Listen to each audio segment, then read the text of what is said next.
game? Is we back in the game? Like EA Sports, it's in the game. What up, people? I don't see nobody in the chat. What's cracking, everybody? There they go. Melanated Brown, you the first one I see. What's happening? What's up with you? Ain't seen you in a minute. What's going on?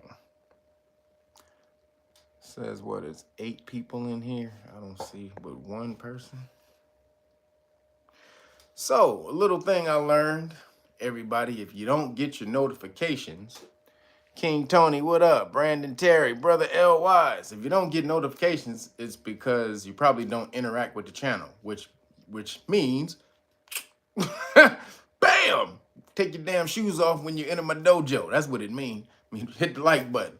So if you don't get notifications, it's probably because you don't interact enough with the channel. The more you interact, the more notifications you get. So, what up? Drummer Kid 24. Almighty Sekou, Invador Zen, Canadian Kush, Bar Heavy J, Mrs. B, Silver and Gold T, what's happening? Sam Stone 41, Immortal 9, Antonio Mercado, what up? R.A. Thomas, Kevin Corbin, Steely Dan, what's happening?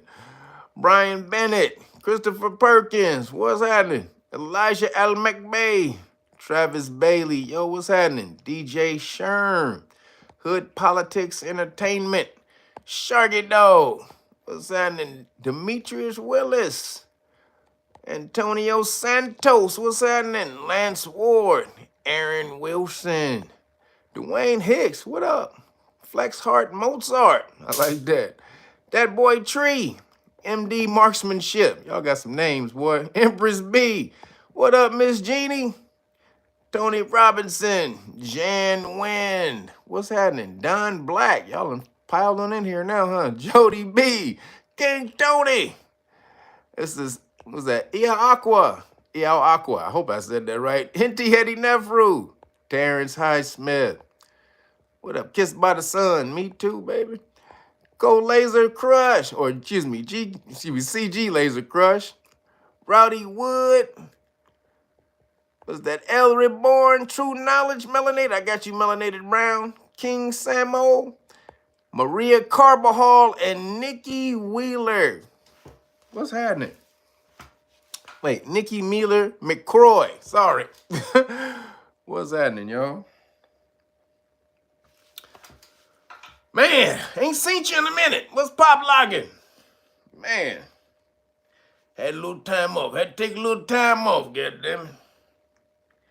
Had to let, just let it simmer a little bit. Had me a wonderful time for my solar return. Thank everybody who hit me up with some solar return love and the turkey burger and the chicken shawarma love. Also, thanks to Fran Lynn, she's starting it off. She started my turkey burger love off right now. I'm gonna put that on some turkey burgers right after, or maybe some chicken shawarma. But appreciate you, everybody who gave me some love on that for my solar return. I made damn good use of it, I promise you. Your chicken shawarma investment, donation, whatever you want to call it, did not go to waste. Appreciate you. No, but thank you, appreciate that. Everybody who ordered, if you ordered the deal, the solar return deal I had with the Great Book of Melanin Research, I gave you the 5-card deal. I was a little bit out of town. I was on vacation, so I ain't gonna apologize. So I just sent your stuff out a couple of days ago. So sorry, but it's on its way. But I had a wonderful time in Laguna. I promise you. Had me a wonderful time in Laguna Beach. If y'all ain't never been to Laguna Beach, I promise you, you'd love it. Y'all need to check it out. It's like going to another little oasis. It's a beautiful place, man. So had me a wonderful time, and I feel refreshed. Yo, Dominic Charles, thank you. Appreciate you. Thank you for this happy solar return. So everybody, your packages in the mail, you should have got an email about it that it was sent off a few days ago. So you'll be getting it in a couple of days.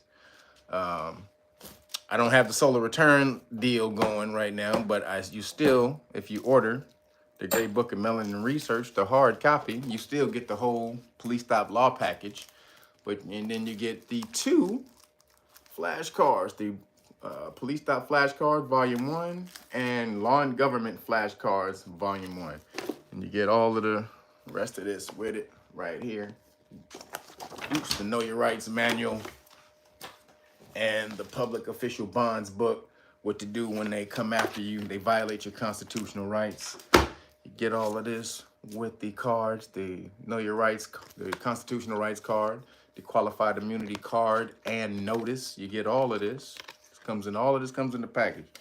This whole deal, Police Stop Law package is worth at least $200 itself.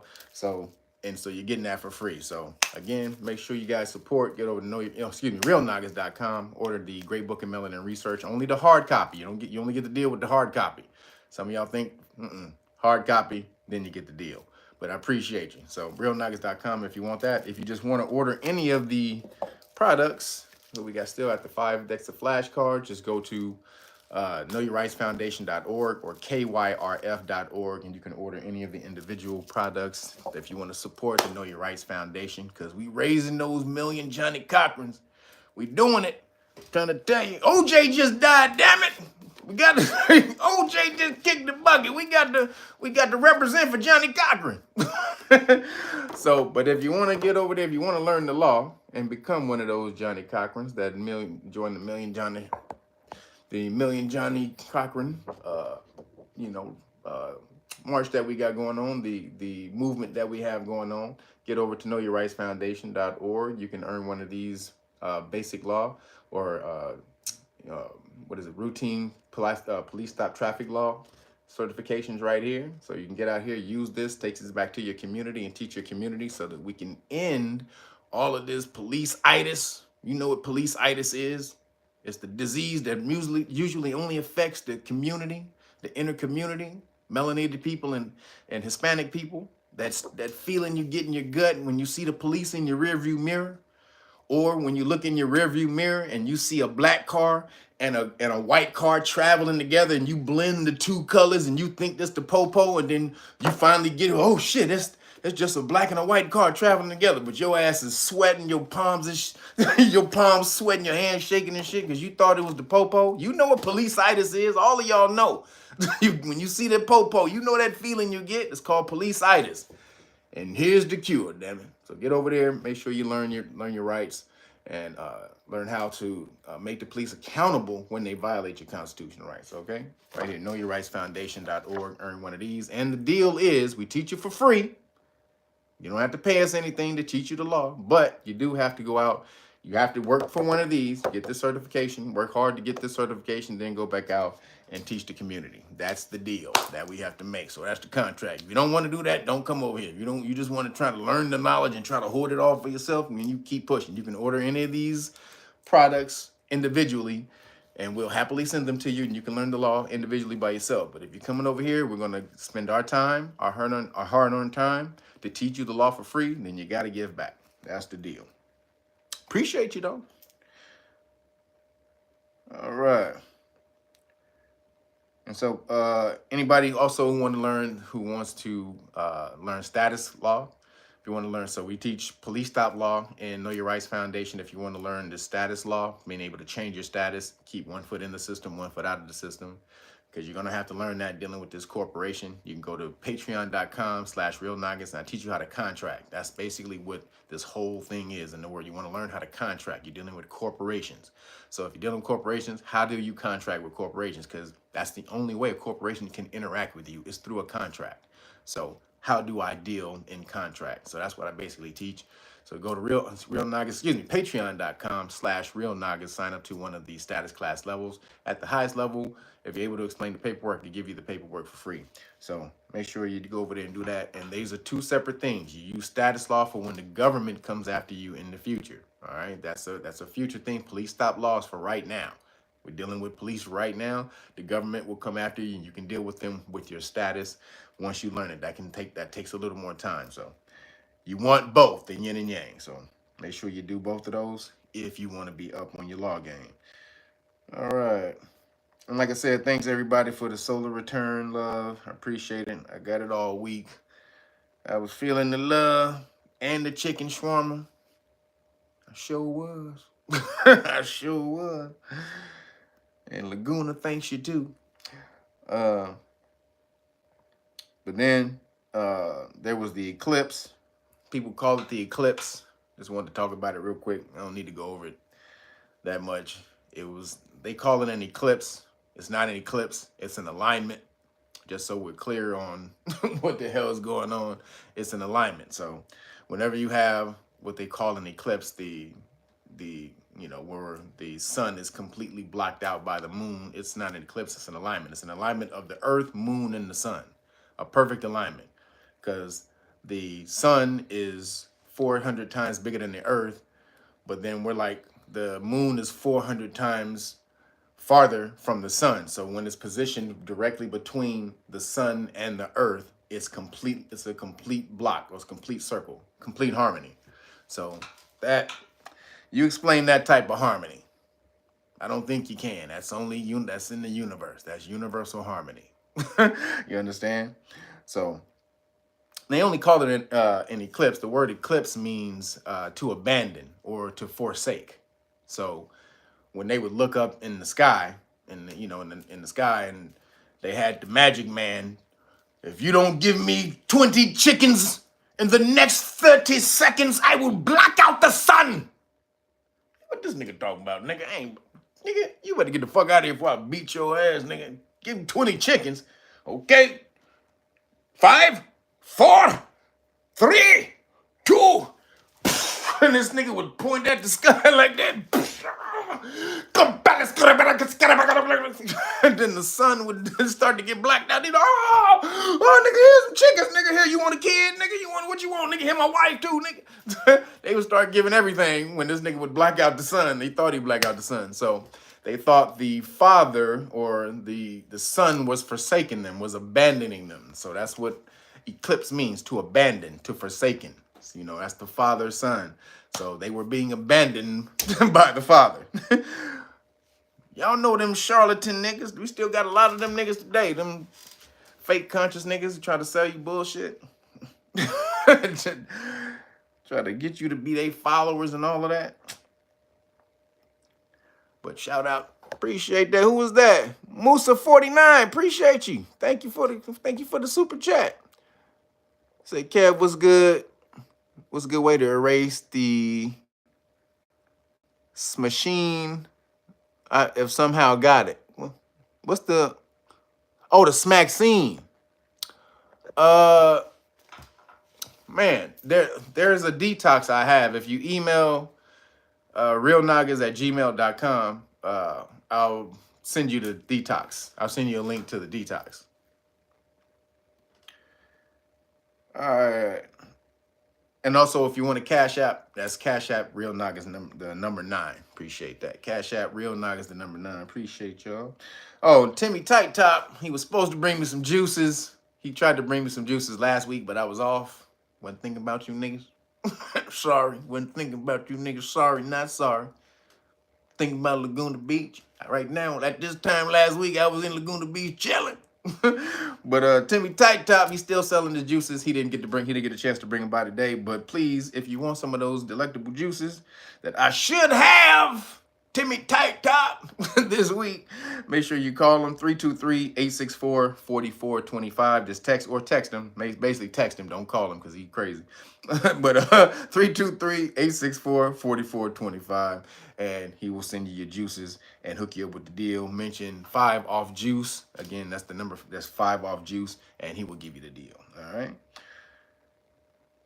So there we go, y'all. So really quick, somebody left in the chat. Now I was gonna blaze them. You lucky I didn't read this when I first read the comment.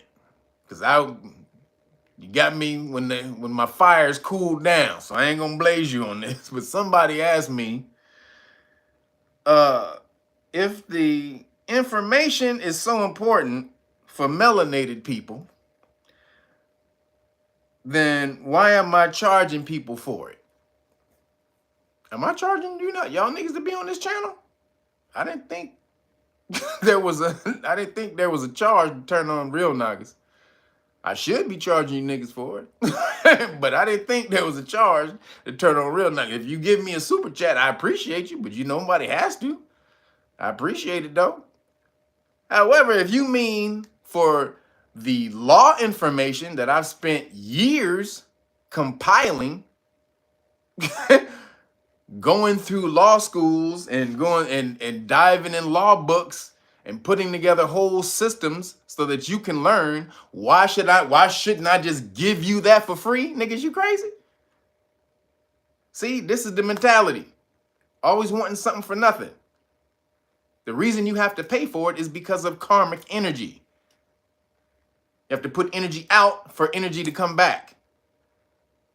And because it took me time to do this, it means it takes time for me doing other stuff that I would be doing to make money to live in order to give this information to you. I don't have to, because the information works for me just fine. But and you don't have to buy the products if you don't want to. If you want to learn the law, though, you're going to have to you have to give up something. So that's either your time and energy, or the money to someone else who's given up their time and energy to learn the information and compile it in a way that doesn't take you 20 years like it did them to learn. It's only going to take you a few months. Now, if you don't want to pay for that, then go find somebody else who teach the law and they're going to give it to you. You know what? You can't do that. Ain't nobody else who's learned the law like this. Go find somebody and let me see them. Yo, life of appreciate you. Rip Rico Wade, no way eclipse means abandoned by the Father. It means abandoned to forsake. Go look up your etymology. God damn, man. Do I need to slap the shit out of people in here? You paid for me to slap you? I didn't say the concept was being abandoned by the Father. It means to abandon or forsake. Go look it up. Etymology. Not the definition. Let me slap the shit out of you. God damn. I got a whole goddamn series called Wordplay. You really want to try to battle me on the meaning, the etymology of words? That's what I do. Get your ass out of here. So that's why you need to pay for the information. Because you need to do something in order to get something. Or you don't have to. And you really don't. I give you the police stop law package for free. You're really just paying for the melanin book. I give you the police information for free. You're not paying for that. I actually am giving it to you for free. But you want everything for free, nigga? Fuck out of here. All right. Keep it moving. So, starting it off. Did y'all see that the immigration shit is getting crazier? Because the Democratic cities, they're treating illegal immigrants like blunts. They treating illegal immigrants like they blunts. They just, hey, you want this Venezuelan, my nigga? No? Oh shit. What about a Haitian? No? They are asking all the immigrants, nigga, can you go somewhere else? Please. They passing the illegal immigrants around from city to city. Like, nigga, please, come on, nigga, like, goddamn, nigga, why everybody want to come here? Niggas, other cities, nigga. You ain't never heard of Saskatchewan? Nigga, go look it up. You can have a great time in Saskatchewan. Nigga, I bet there's holes in Saskatchewan. I ain't even saying it right, but nigga, goddamn, I'm sure it's the party time over there. Just get your ass on over there. They like, no, we're good here. We're good. Just right here, man. We're good here, man. Thank you. Gracias, gracias. We're good here, man. Thank you. Like, Jess. Jess. Here, Jess. Here, Jess, Jir. Like, no, Saskatchewan. No, here. Here. They like, get your ass out of the city, nigga. Goddamn. Denver mayor specifically. He begging them niggas to get out of the like, please. We're not built for this, man. We're not built for it. Wait a minute, nigga. Ain't you one of them sanctuary cities, nigga, who told everybody if they come to the city, you got them? You got them? You was one of them cities. I remember. You and Chicago and New York and all them bitch ass niggas. You said, come on. We got you. Now that nigga's like, please. Roger Roach, appreciate you, brother. You said take him out. Take him out, Kev, like Eminem did Papa Dog in 8 Mile. I'm just saying, don't make me come for you, man. I'm like Michael Corleone, nigga.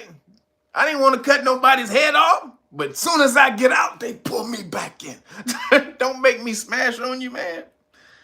Honestly, I ain't about that no more. I watched the movie Hero. The movie Hero changed my whole mentality about smashing on people with knowledge. If you haven't seen the movie Hero with Jet Li, I suggest you go check it out. Awesome damn movie. But the immigrants is overloading the cities. Now they starting to feel it, begging them to leave. And they're not wanting to leave. They like, we're good, man. We paid $6,500 to get here. That's what the price is. $5,000 to like $6,500. They gotta pay the traffic mule, whatever they call it, nigga. They gotta pay the mule to get them here. That's crazy. You got $6,500. So then they get here and they feel if I spend the $6,500, then all I gotta do is make it to one of these cities where they give me a credit card with a good 10 G's on it. That kind of balances out, right? 6,500, go get to finally when I get to America, I get about 10 G's right off the scrap. Hey, nigga, that's good. That's good. And I get to go over there and work. And I don't get my motherfucking government trying to kill me for freedom of speech.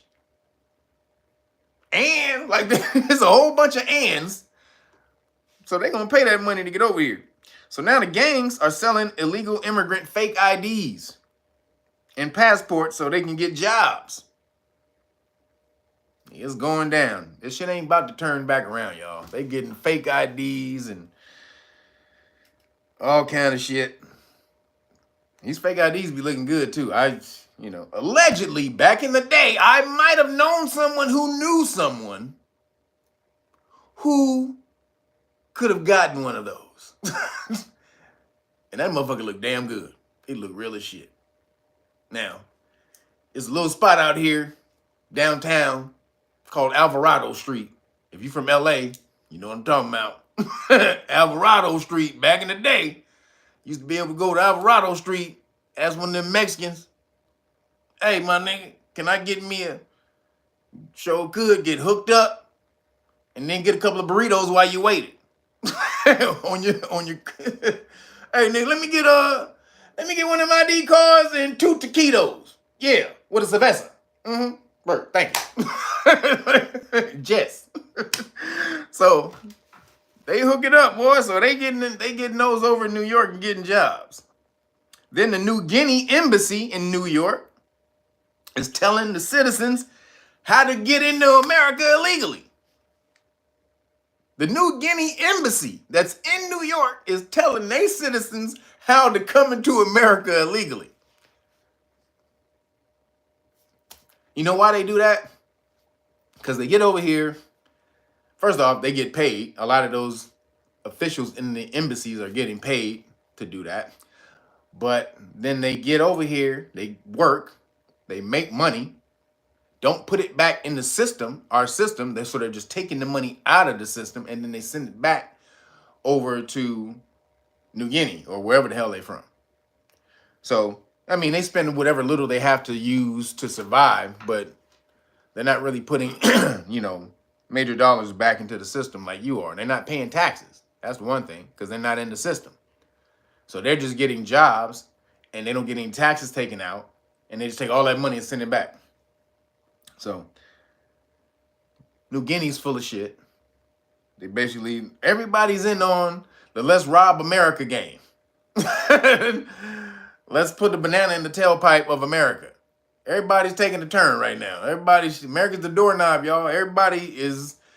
They showed how Chinese, they got a whole sophisticated immigration system set up where these niggas can make it to one part of America. They have their own hotels. They got their own documents that are given to them by Chinese officials, by Chinese people who have already been over here.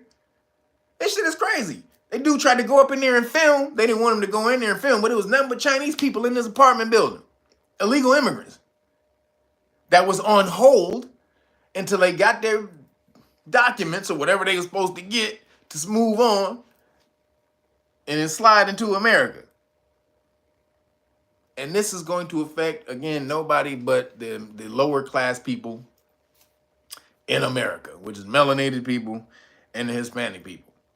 But like I said, though, you only got two choices. You got you got to get together with yourselves and these illegal immigrants. You got to turn these illegal immigrants against the people, because they against the establishment, because that's why they're over here. The establishment thinks, oh, I let them over here, give them a little money, give them a little of your money. There's nothing you can do. You already a captive over here. You ain't leaving. You're not leaving America. You can't. Nobody's going to let you into their country like we let motherfuckers into this country. So you're already here, nigga. Mexican, Puerto Rican, Hispanic, whatever it is, wherever you're from, nigga, you're already here. So we can just give your money to new people and make them believe or make them want to vote for us. And you're still going to vote for us because you're stupid as shit. Because all you dumbass niggas vote for Democrats anyway, 90% of you. At least the women do, because the women are emotional motherfuckers, and they think that the democratic system saved them somehow. So this is the game, y'all. This is the game they playing.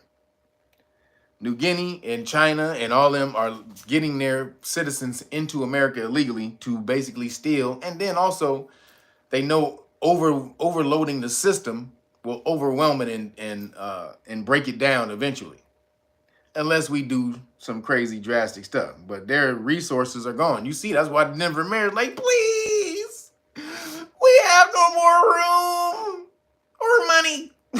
Like, can you go somewhere else, Pablo? Come on, man. Learn Saskatchewanian. Please, man. It's its own language. Just learn Saskatchewanian. There's a book. Here, I'm going to give you a book. I'm going to give you a passport. Give you a pass and please go.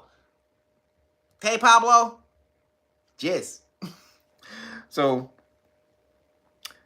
illegal immigrants. You saw the illegal immigrants who attacked the border patrol. You see that? There was illegal immigrants who attacked the border. We talked about that. They came through the gate and attacked the National Guard. They were released into the country on their own recognizances. They attacked the National Guard. And a Texas judge said, you good, deuces. You need anything, guys? You sure? You good, everybody? You need any clothes? You need money? Huh? Nothing? You good? Okay. They just let him go. Just after that's an invasion. That is literally the definition of an invasion. A violent, a violent attacking of the border. A violent attack on your border is an invasion. And they want to say, no, it ain't. And they let those niggas go of their own recognizances. Like, pieces. you know, you got a date, you got a court date, you know, maybe in a couple of years. But don't worry about it. You know, we'll hit you, we'll find you when we need you. Just, you know, you good. And the Americans, especially the Caucasian Americans, they're pissed. those MAGA red cat, those red boy, they pissed. Which they should be. Everybody should be pissed. That these cats are getting treated like they're super citizens or some shit. And you getting treated like crap. All because they want their vote. They want to turn them into a new voting bloc. They just showed how like 27,000 dead people registered to vote in Missouri. How does that happen, y'all? 27,000 dead people registered to vote in Missouri. This is a fact. Go look it up. Go Google that shit.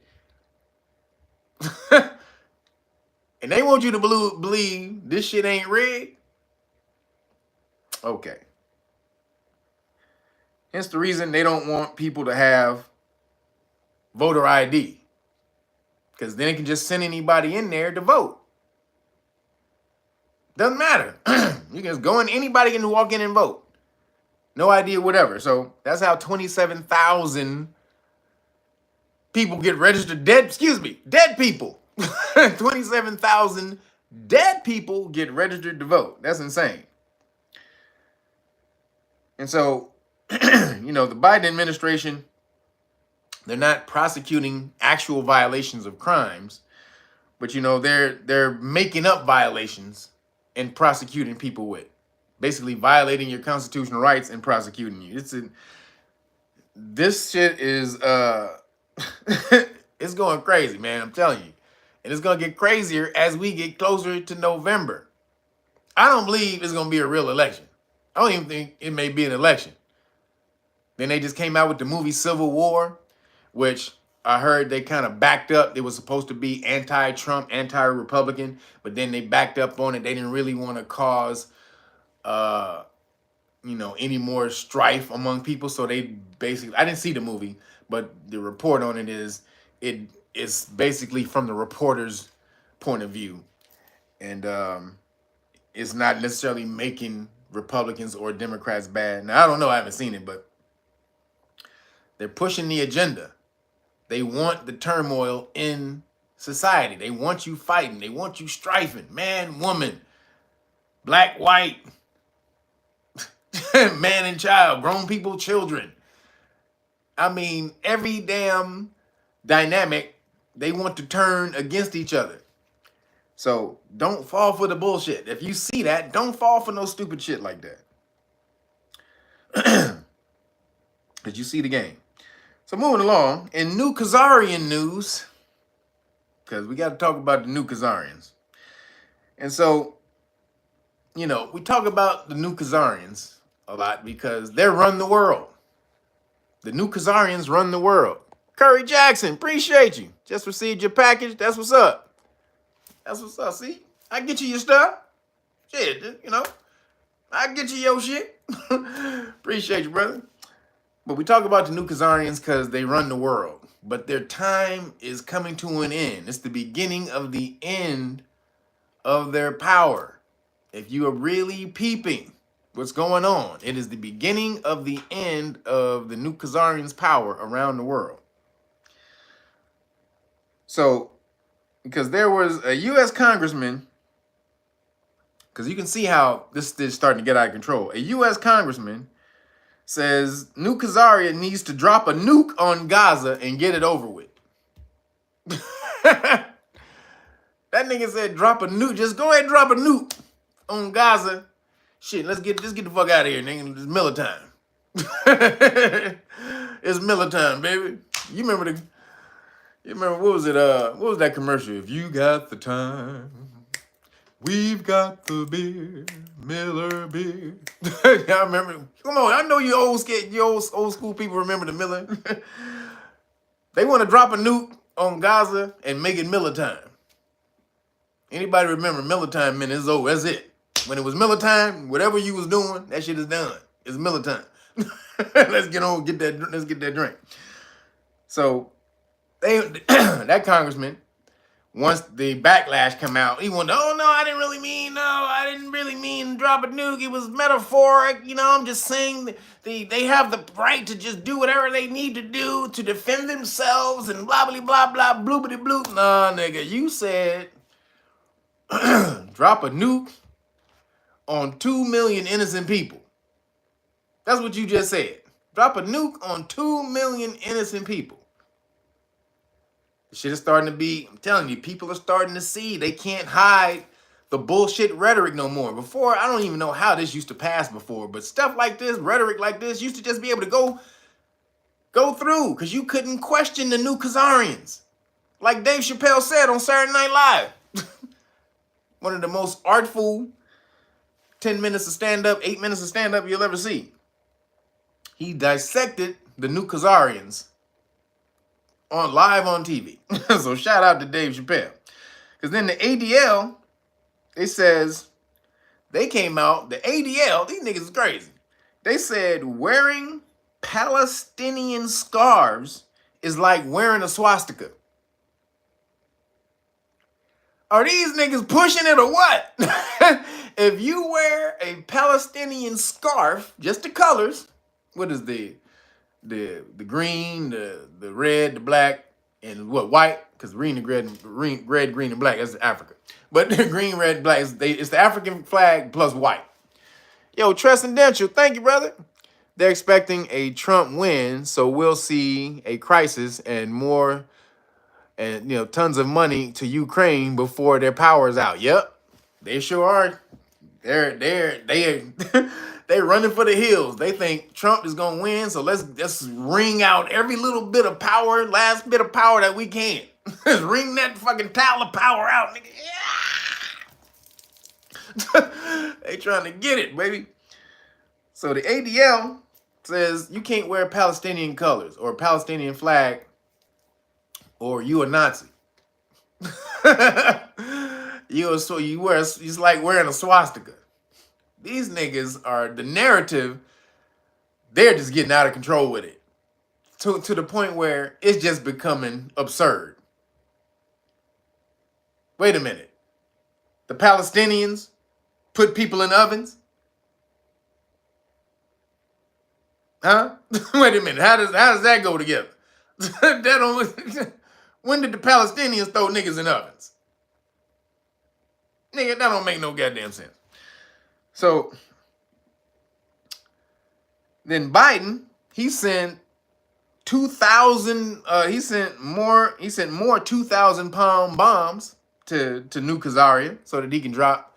So he's like, all right, we're not gonna nuke them, but here's a bunch of 2,000-pound bombs, which are damn near equivalent to nukes, and you can just knock them out that way. Because we don't want to. We got all these damn soft-ass, bitch-ass niggas crying about the Palestinians, so we just can't nuke them like we want to. So here, take a couple of these 2,000-pound bombs, nigga. While on the surface, they're trying to tell you, no, we got to do Israel, you're doing too much, it's wrong, it's wrong. While Biden is on the back end like, take these bombs, nigga. Take the bomb. Yeah, Israel was terrible, terrible. Yeah, right. Yeah. Israel was terrible. Get the fuck away from me, man. I'm trying to cape for you, nigga. Yeah. Fuck Israel. Doing that in front of the camera while they. Yeah. Yeah. Go back. Yeah. Yeah. Those in the corner. So these niggas is full of shit. Because then they just blew up an aid convoy with 3 separate drone strikes. This is when the backlash started coming on them. So the aid convoy that was dropping off food to Gaza, they hit them with 3 separate drone strikes. Now they were trying to say it's all an accident. It's an accident. 3 hits, maybe 1, and you would even argue the 1 is bullshit, but because they cleared them going into the area with New Khazaria, the IDF, in the first place. They told them where to go. They told them they had tracking on them. They had signs of who they were on all around the vans, on top, on the sides, on the back. We are food aid, nigga. Don't keep them bombs away from us. And Israel, 3 missiles blew all them niggas up. Goddamn. Trying to say it was an accident. Sorry. We're gonna investigate. We're gonna open up an investigation. I promise. An investigation will be done. We're not gonna have this. We have an investigation office. We have a whole investigation office. They're gonna be on it. They're gonna work day and night to investigate. Because we want to know what happened. Like, nigga, investigate, bitch. These motherfuckers are committing atrocious terroristic crimes. And then America is also, we're working on the investigation. We're looking into it. Nigga. Okay. One of the aid workers killed was an American chef with a wife and kid. That's when it started to hit home. Like, oh, Israel not just killing Palestinians now, they killed an American. Now, holy shit! Because now the big backlash started to come. All the Republicans who was caping, talking about Israel has a right to defend themselves in war and all this and that shit. Now, when an American got killed, now they got to pull that shit back. You supposed to be for America, right? Well, New Khazaria just blew up an American. What you got to say for that? Bitch ass Republican niggas. Fuck Israel. Fuck Israel. Goddamn it. Yeah, fuck it. Just fuck Israel. Okay. You wasn't saying that 2 seconds ago. Pelosi and all of them. All these cats that came out. Now, Pelosi's not Republican, but everybody who was for New Khazaria, pushing forward, and then we stand with Israel. We stand with Israel. They was on the top of the damn cars, dancing and crip walking, and we stand with Israel. We stand with Israel. They was, damn nigga doing the walk. We stand with Israel. And now, the convoy who got hit is owned by one of Pelosi's friends. One of Pelosi's friends owns the company who was doing the convoy, the aid work. So now, it hit Pelosi's home, right? Oh, now we gotta stop giving bombs to Israel. Oh, Israel was like, hey, bitch. Hey, the fuck? Nancy Pelosi's like, shit, fuck. Nancy Pelosi caught nothing in between a rock and a hard place. She like, oh shit. She got money coming from Israel over here, and then her homeboy just got bombed, and she like, fuck. She don't know which way to go. Hard as fuck when you got money from AIPAC coming in, the biggest Israel lobby in the universe. That's why they own America. But then one of your personal homeboys, his company, his people got bombed. So yeah, Nancy Pelosi couldn't dance around that. So then there's like I said, there was the giant fallout behind the aid workers bombing.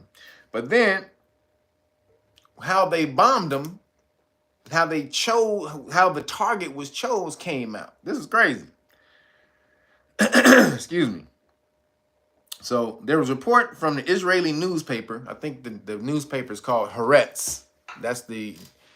And that newspaper be talking shit more about Israeli government than America ever could. It's crazy. So, hold up.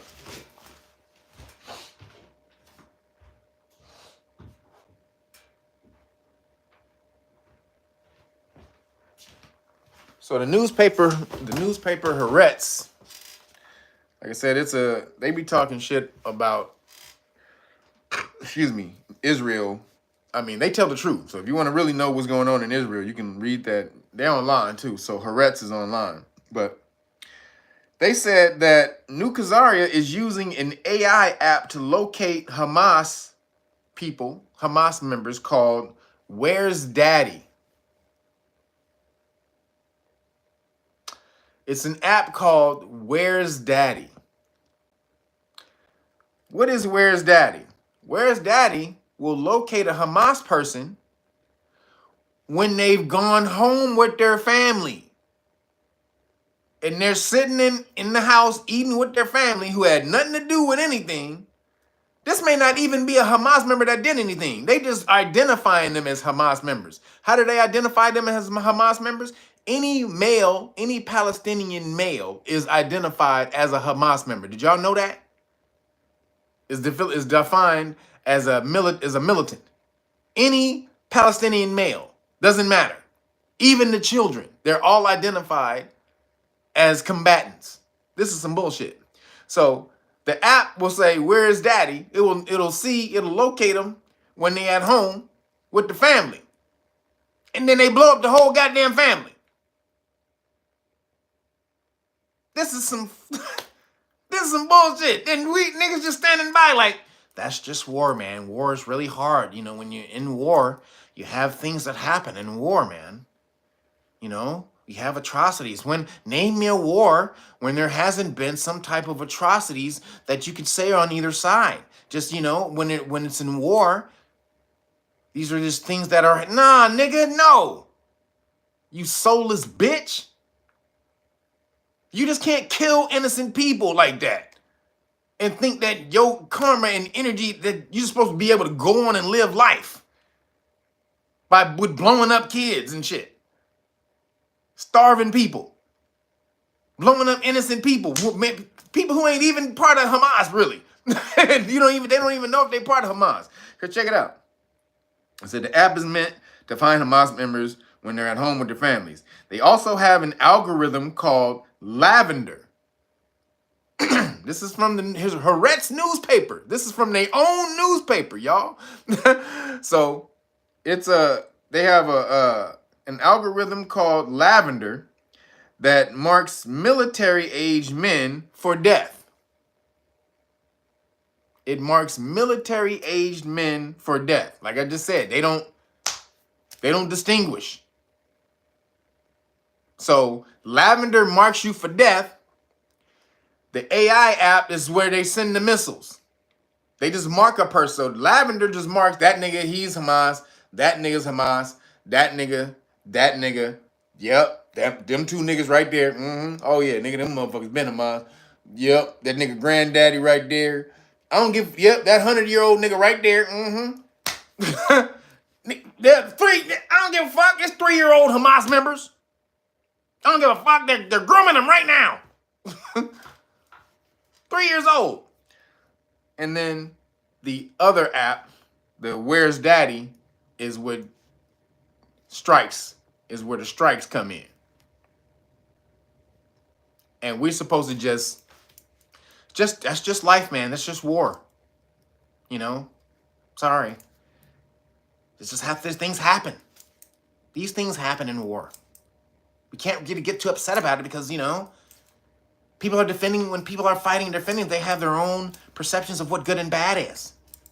Boy, every one of these people with that damn argument need to be choked, they need to be smacked the fuck up, took into a ring. Let's do it inside of a ring so it's legal.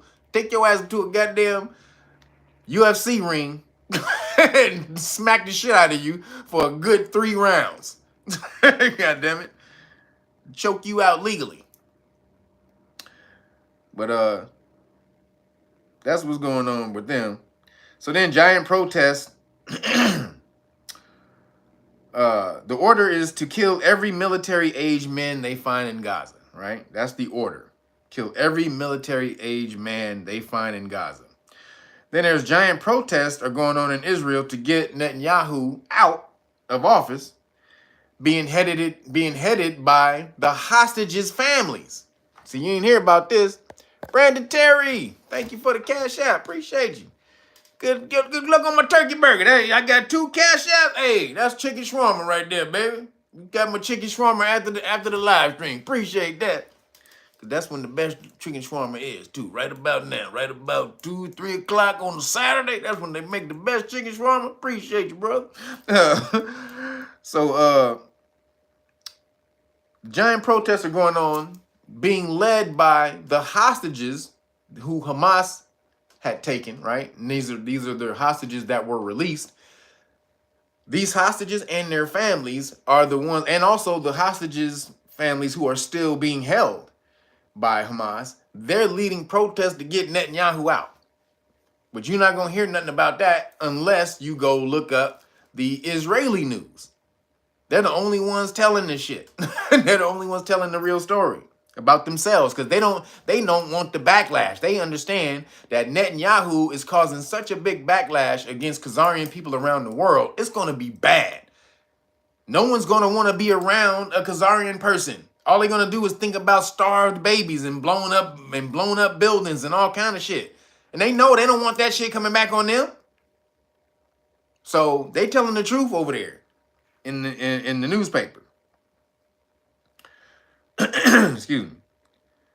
Because then Biden, they're telling the truth, but Biden over here, or the Biden administration, because Biden ain't doing nothing. That nigga sitting in front of the TV with a bowl of soup 24 hours a day. Nigga playing spades, playing solitaire out of goddamn 1, 2, 3. This nigga ain't doing nothing. But whoever is running the government that say that they're Biden, they banned Al Jazeera in America, American Al Jazeera, for all their Israel coverage and on the genocide. They told cut Al Jazeera, fuck Al Jazeera, cut their feed right now. Al Jazeera was like, and if you look over here, the bomb just their TV just went out. Al Jazeera was like, hey, hey, what's going on? We just got cut off, man. Al Jazeera was kidding. They was breaking it off. And they got cut off mid fucking. And you look over here, there's a bomb. Cut the feed. They don't want nothing.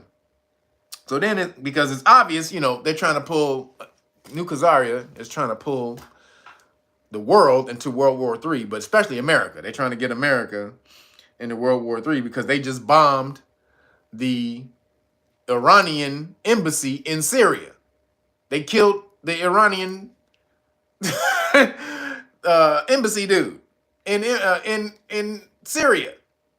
They just bombed him. Like, whatever, nigga. Just bombed him on some whatever shit. They're not even supposed to be at war with Iran. But they just bombed the nigga. Right? And so they wanted Iran to strike back immediately. They're trying to get this war going off. Iran was like, no, we ain't going to strike back right now. No, we ain't going to strike back right now. We're going to see what's happening. We're going. So that's when it was like, oh, shit, they not going to hit us now? Fuck. What are you gonna do? That's when you hit somebody and they don't immediately retaliate, your ass be on eggshells. Like, shit, they ain't do nothing. Fuck. What are they doing now? You always. What are they doing? You looking over your shoulder, cause you done fucked up.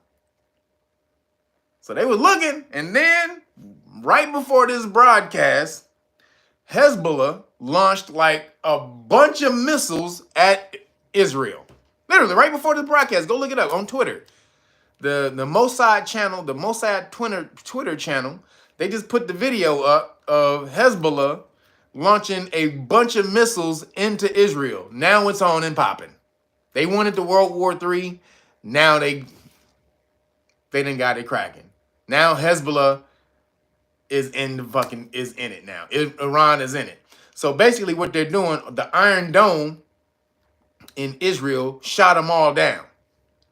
So what they're doing right now, what they're saying is they're testing the Iron Dome defenses.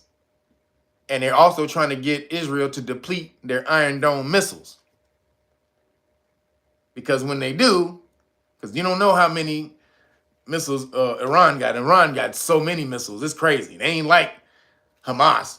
Iran got real missiles and nukes. So now they done started some fuck shit. Just like they wanted to do. Goddamn. They've been wanting to get this World War III popping for the longest. Now America not in it yet. But if all it has to do is if Iran actually hits Israel and actually causes damage, that's gonna bring America in, and now you in the shits. So that's why we have Nukazari News, because you have to know that that's running the world. That's what's taking down the world right now. So moving on. Did you hear that Apple has secured a patent on AirPods that can read your mind? Yep. Apple. That's why I don't use no Apple earbuds. I don't use none of that shit. Nope. I don't use none of it. You know what I use? Let me show you what I use. These are the headphones I use when I'm on my thing. You know where these come from? These are from Amazon. These cost $20. These are from China, probably from somebody named Zhukabao Zhagabao. Zhang Bang, Zhang Bang, whoever made these, it's cheap as shit. So that promise you, there ain't no mind reading technology in this shit. So y'all better get on the damn thing. And they work great. These things work great. If I had the name, if I knew what the name was, I would tell you what it is. But honestly, it is some Zhang Zhao Kapow Dows. So whatever the fuck this shit is. I have no idea. But $20. Work great. Fucking Apple AirPods. They have secured a patent to read your mind. Here's the article. In a move that has stirred both intrigue and skepticism within the tech community, Apple has secured a patent for an AirPods. This device has the capability to detect electrical signals from brain activity. This development hints at the potential for millions of neural tech input-output devices to flood the market sooner than anticipated. Apple sparks a myriad of discussions about the implications for privacy, technology, and society at large. It's about to go pop. Now these niggas everybody about to be reading your mind. Because when Apple files the patent, somebody's going to go read it and then tweak it a little bit and then make their own version. And then all these goddamn people are going to be reading your brain. Except Zhangabao Zhukabao, Zhang the Bang Dangs from China. The Zhang the Bang Dangs are good to go. I'm trying to tell you. Look for this symbol. If you can see this symbol, look for that symbol. These are great. They connect to two devices at once. Great bass in the headphones. Awesome. I'm telling you. Get you some Zhang the Bang Dangs and you'll be good. But Apple is with the bullshit on that end. See, this is one of the reasons they're trying to go at Apple. See, Apple is good for keeping your information away from the government. But that don't mean they don't want it. That doesn't mean they don't want all your damn information. So Apple is trying to read your mind. So they said the pods will be out in about a year to 2 years. So any of you who use the earbuds, I'm just saying, don't fuck with them earbuds or them super ass expensive headphones. You can get some headphones for $20, $25. Honestly, that's what I paid for those. From Amazon, Zhang the Bang Dangs, and you good. So moving along, fuck Apple on that end. one of the new tactics to stop freedom of speech online is they're calling anyone who advocates for freedom of speech, they're calling you digital militia. You are digital militia. What the fuck? You're an online army. You're not a real army, but you're an online army, which is still just the same threat, man. The same fucking threat, man. When you type that on that fucking computer, you can blow something up, man. You don't know. You don't know which one of those keys can blow some shit up.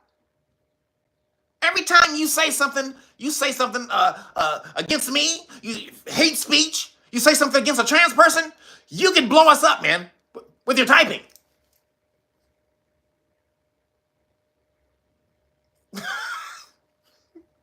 Huh? Yeah. Yeah, man, you just look into it. I'm telling you. It's very sound information. It's very sound knowledge. You just got to look into it. I know it sounds stupid right now, but just look, just do your research. Okay. I'll do that. But for right now, that sounds like a bunch of bullshit. Digital militia? That sounds like you trying to create an insurgent or some type of terrorist group online that you can then create legislation against, claiming that this online terrorist group is detrimental to the existential existence or the existence of America. Is that what you're doing? Digital militia? Okay, that seems like what it's doing to me. But I'll look into what you just said. Okay, I'll look into your theory too. It's because Brazil, they will launch an investigation into Elon Musk. The Brazilian Supreme Court is launching an investigation into Elon after he refused to shut down an account because of freedom of speech. And they said this is from Brazil. They said these digital militia are accused of spreading misinformation and disinformation. So spreading misinformation and disinformation is going to become an existential crisis in most countries. This is what they're going to say. It's an existential crisis in most countries, the misinformation and disinformation that is spewed from these digital militia, because their only goal is to destroy the social constructs, or, the social fabric of these countries. They're not putting out information to enlighten people. They're only trying to destroy the social fabric of these countries. So we have to fight back against the digital militia. We need our own digital militia. We need the digital Marines. Can I get the digital army, man? The digital beret? The digital berets. Like, nigga, the digital SEALs, the digital Navy SEALs. We need it all. This is all new terms to come after you and take away your freedom of speech. Why is it 630-something people in here? I know I mentioned it when you came in here. Take off your shoes when you enter the dojo. Hit the like button. But also, if you don't get notifications, this is why. Because you don't hit the damn like button. You don't interact. So if you want notifications, the system has to see you interact with the channel more, and then you will be notified more. But if it don't think you give a shit, why would it give a shit about telling you? That's obvious. That's common sense. So, hey, hit the like button. So, Brazil, like I said, they threatened to arrest any Twitter employee who didn't comply with the Supreme Court's order to take down misinformation and disinformation posts. So these are the Twitter people who work in Brazil. Twitter got offices all over the world, right? So he has offices in Brazil, and whoever works at Twitter in Brazil that doesn't take down what they deem as misinformation or disinformation, the Supreme Court threatened to arrest a Twitter worker. This is crazy.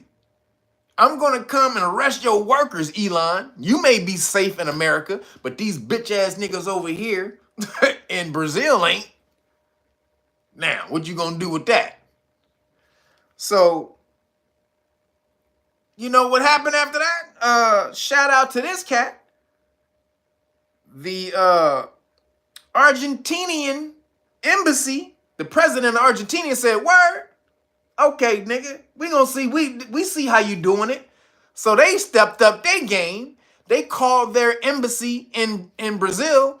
Then the Argentinian embassy in Brazil said, look, we got you. Anybody who is threatened to be prosecuted with jail or imprisoned because Brazil is trying to want you to take down misinformation or disinformation, or anybody being persecuted by a Brazilian government for your freedom of speech, for your advocation of freedom of speech, we got you. Come on over here to the Brazilian embassy. You straight with us. Nigga, this is going down. I'm telling you, this is a war, man. This is a war going on right now. They're trying to take down freedom of speech, and we have got to push and fight back against this shit. Shout out to the Argentinian president for opening up the embassy,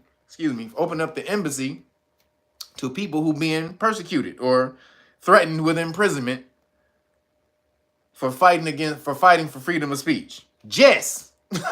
Argentina, yes. Thank you. So it's going down. We gotta keep the fight going, y'all. They're really trying to ruin speech. That's their only hope. They have to take down speech. They can take it down anywhere else in the world, but in America. It's the last bastion of freedom, the only bastion of freedom of speech. Ain't no place ever in the world other than America ever had freedom of speech. So it's really the only one that is doing it. So, and they know that, and they have to destroy it in order to create their new world utopia with only 500 million people in it, or whatever the damn number was. But they have to take your freedom of speech. But we not gonna let them do that, bitch ass niggas. So, moving along, the New York Attorney General, Letitia James, she's still finding ways to seize Trump's property. Like, Trump had won and everything. He got it, well, sort of won. Excuse me. Much as you can win with much as you can win with your $500 million bond being reduced to $175 million. that's not a win, really. But he won. He was able to pay it. He was able to sign it over, whatever, get it done. And so then Letitia James, she is for the bullshit. This shows that she doesn't care about him defrauding anybody or anything like that, because she says that the insurance company that's issuing Trump's bond is not licensed to underwrite bonds in New York. And they're going to kick the bond out.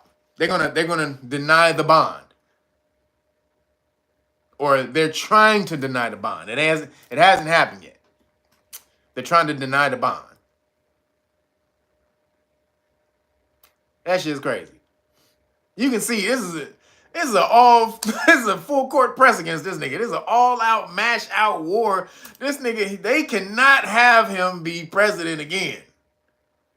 And you may not want him as president again, honestly. I'm about to tell you as I tell you the next shit. But they don't want this nigga as president again. Now, again, the difference is Trump is going to fight to keep America a national government, and they're fighting to make America a global government, right? A part of the global system. Now, in order to do either one of those, they're going to have to implement a police state, especially since they've let the chaos go crazy, the last year or so, 2 years, with people being able to steal and they either just walk out of the store or if they get arrested, they get released, catch and release. So there's no penalty for crimes anymore. So if you tell a nigga, he can just walk into a store and steal and just grab some shit and walk out, you niggas will do it. That's the only thing from keeping niggas walking in stores and grabbing shit is the fact that they'll go to jail for 6 months to a year or however long it is. But when you tell them, nigga, no, you can go in there and grab a 50-inch TV, nigga, ain't nothing gonna happen to you, nigga, please. What? Nigga, what? Nigga, how many of them bitches you want, nigga? Huh? How many you want? Nigga, I'm about to go in there and give me about 3 of them bitches. You want a couple of them? Nigga, hey, nigga, I'm gonna tell you, nigga, you want your mama want some? They in there grabbing shit for everybody. So, all right. So then Trump, excuse me, but Trump, we have to see how that works out. But like I said, this is the reason you may not want Trump as your president. I told you about the police state he has to implement. So they have to do it. He has to do it. He's going to do it harsher because the Republicans are the military or police force, mostly, of America. If you were to poll most Republicans in America, they're probably going to tell you they would vote for Trump or they're conservative, right? At least a good percentage, at least good, probably 70%. So he has them in his back pocket. Now he has to come and cape for them, make him feel he has their back because the Democrats called for defunding the police and, the George Floyd stuff and all this stuff, right? They demonized the police the last 4 years since the George Floyd, right? The police have been looked upon as scum, which somebody should have put a damn magnifying glass on them because they've been full of shit for the longest time. But, when you do that to an extreme, then, at some point, crime is going to start getting out of hand because you do need police in order to keep, the system from going crazy. That's just the fact of the matter. Unless you're going to have citizen police, but some type of enforcement of the laws needs to take place in order for you to have a civilization. When you have a breakdown of law, you have no more civilization. That's facts. You only have a civilization because you abide by a certain set of rules and laws, and we all agree upon those. And if any one of us breaks those rules, then there's a penalty for that. That's how you keep order in a civilization. But when there's no penalty behind that, everything goes to shit. So Trump is going to come in and put the smash down when the Popo come back. But he says one of the things his Department of Justice will focus on is anti-white discrimination. What? Is there such a thing? Wait a minute. Anti-what? Wait a minute. Did I read that correctly? Did I read that? Yeah. Anti-white discrimination is what Trump's Department of Justice is going to focus on. Why? Because DEI has killed everything in America. DEI has smashed everything in America. It's absolutely insane. Excuse me.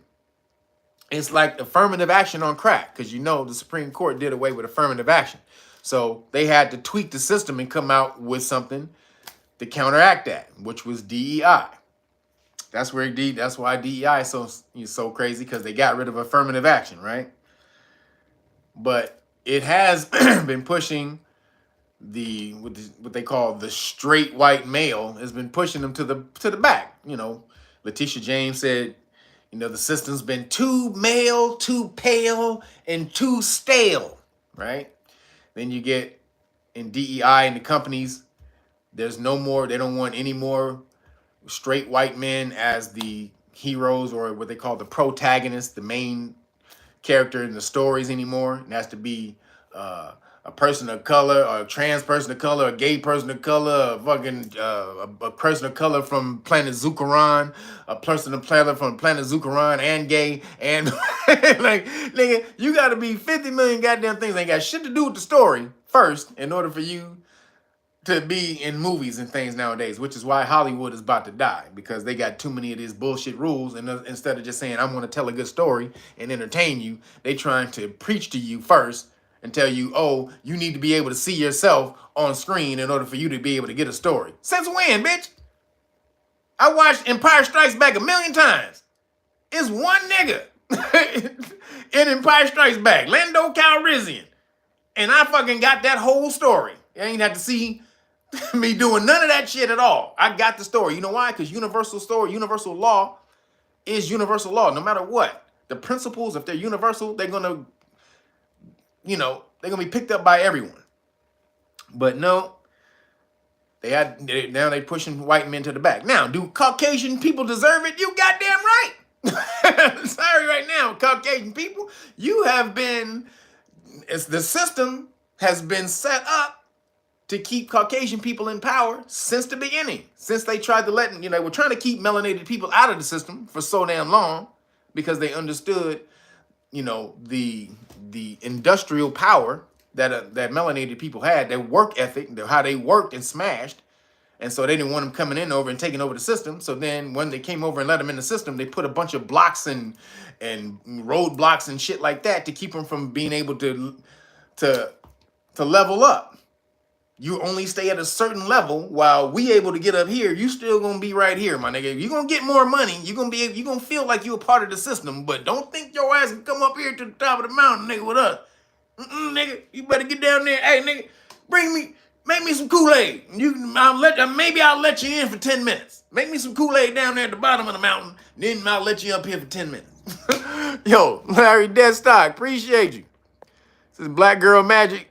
Black Girl Magic. Getting turned to mush. Yep.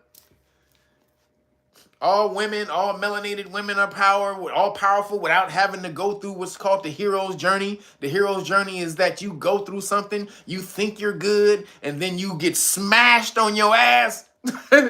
Pause. And then you get knocked down. You got to go through the turmoil of getting knocked down and losing and feeling, understanding what it's like to lose and what lesson you got from that and what you need to change in yourself in order for you to overcome the obstacle that defeated you before. What you have to find within yourself. That's called the hero's journey. Shout out to Joseph Campbell.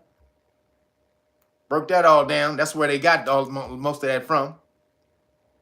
But it's also from us, the hero, Heru, the sun. The sun rises, then it goes through the sky, then it falls. You have to have a fall.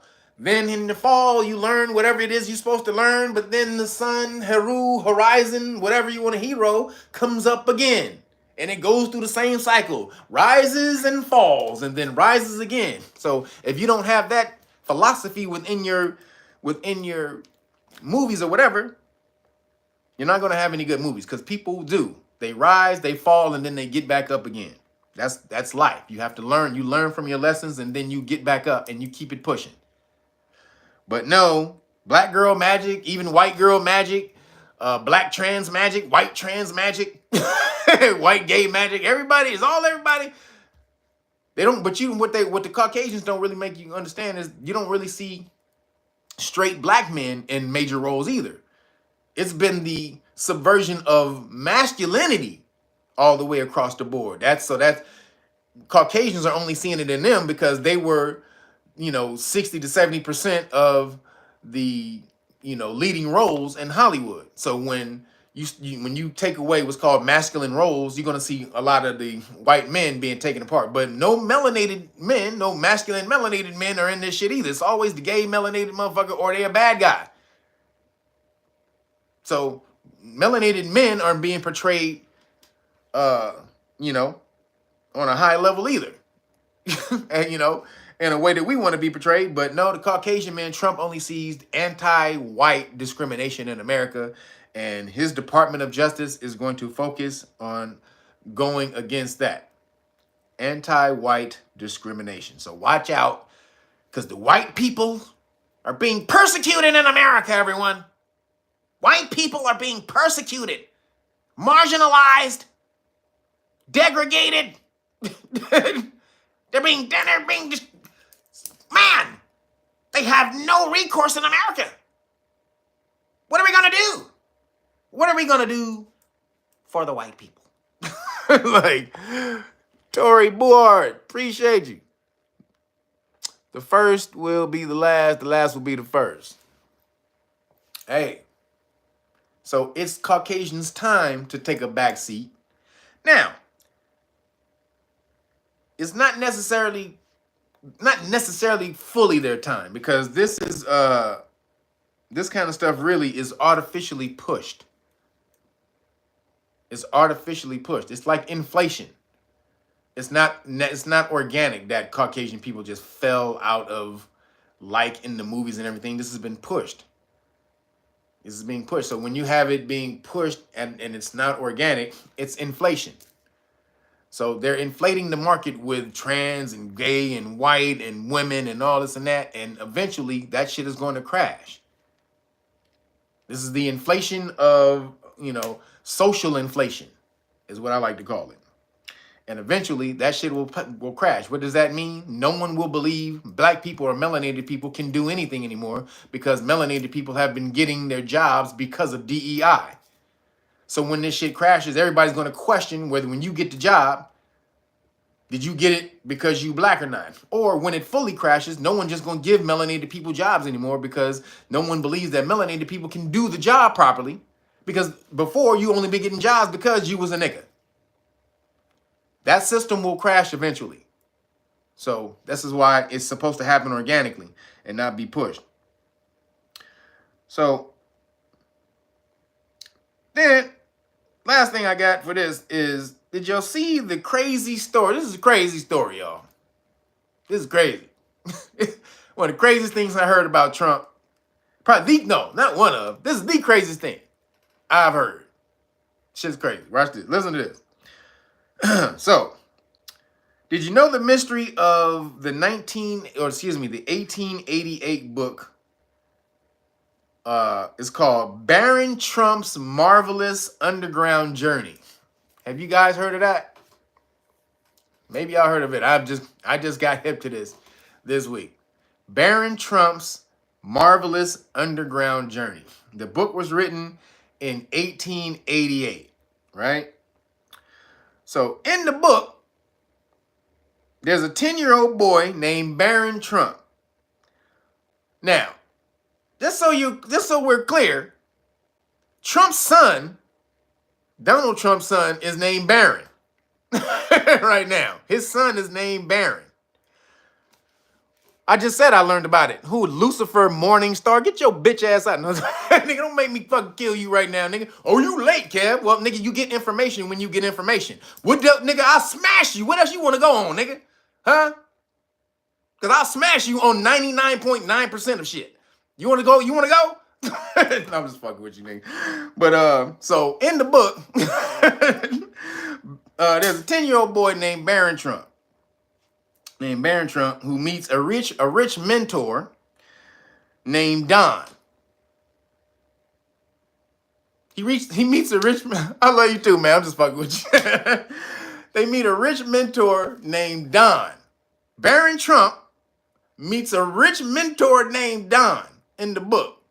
Right? Now, again, Donald Trump's son's name is Baron.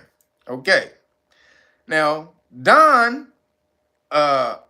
the mentor Don is a rich motherfucker who lives on 5th Avenue in the book, right? There's 3 books. So Baron and Don travel through a portal to a magical underground world in the book, right? This is Baron and Don. This is crazy shit. So then in the third book is called 1900 or the Last President. This is what the third book is called. El Beth Shalom, appreciate you. Solution, get your own shit. Get your own shit. That's right. So, so the book is called 1900 or the Last President, right? In that book, Don runs for president and gets elected. Don, the mentor of Barron Trump, the rich person who lives on Fifth Avenue in New York, runs for president and gets elected president. His mentor in the book, his name is Pence. Nigga, you can't make this shit up. This shit is crazy as hell. In the book, his mentor's name is Pence. This is crazy shit. Now, that ain't the craziest of all the shit, though. That ain't the craziest. So, the writer of the book, he lived in New York at the time when Nikola Tesla lived in New York. Right? He lived in New York at the same time Nikola Tesla lived in New York. Now, this is the crazy shit. Now, Nikola Tesla has supposedly, he had discovered a lot of different stuff about free energy and, all that type of stuff. And a whole lot of other stuff dealing with dimensions and shit. So, when Tesla died, check this shit out. Tesla died. So this is what I get. So the writer of the book who lived in New York at the same time as Nikola Tesla, whose research days after he died was given to, so days after Nikola Tesla died, 2 days as to be exact, 2 days after Nikola Tesla died, guess who his research was given to? John G. Trump. Donald Trump's uncle. Ho! John G. Trump he was an MIT professor. He was the longest tenured professor at MIT. And they gave Nikola Tesla's all his works, 38 chunks of information they gave to John G. Trump 2 days after Nikola Tesla died. They said, figure out all this shit. What is all this? Is any of this stuff real or whatever? So he looked it over and he gave it back to him, but he only gave him back 35 trunks. He received 38, gave him back 35. John G. Trump. Now listen to this. This is from Yahoo Finance. This is an article in Yahoo Finance. On January 9th, 1943, 2 days after Nikola Tesla died, destitute in a New York City hotel, the FBI called MIT professor and esteemed electrical engineer John G. Trump, the longest tenured professor at MIT at the time, to determine if any of the belongings in the inventor's estate, which included a purported weapon of mass destruction Tesla called the death ray, would be dangerous if they fell into enemy hands. So he said, look over all this shit, nigga, what is all this? So he was given, like I said, he was given 38 trunks, gave back 35, and then he said that the information in Tesla's thing was all theoretical, that none of it was practical. It was all in theory. Now, does anybody believe that bullshit? Does anybody believe that bullshit? This is too damn weird. There was a book written in the 1800s about Barron Trump, a 10-year-old kid who meets a grown rich cat named Don, who lives on Fifth Avenue in New York. Don and Barron Trump, get the fuck out of here. And then Donald Trump's uncle received all of Nikola Tesla's works. How did we not know that Donald Trump was the goddamn receiver? His family was the receiver of Nikola Tesla's information. How did we not know that? How the hell did we not know that? That's something that we all should have known. And then just so happens that Donald becomes president. Now, are those niggas working with time travel? If you seen Back to the Future, y'all remember Back to the Future Part 2? Remember Marty had the almanac, and he had the almanac that would say what would happen throughout the history, right? And so Biff stole the almanac and he went back and he made it. And so he started betting on shit. He started looking at the almanac. He got rich. Biff got rich. Y'all go see fucking Back to the Future. Back to the Future 1 is one of my top movies of all time. It's a perfect movie. Perfectly written movie. Perfectly written movie. Back to the Future 2 is when Biff gets rich. And he steals the almanac, right? Go watch that shit.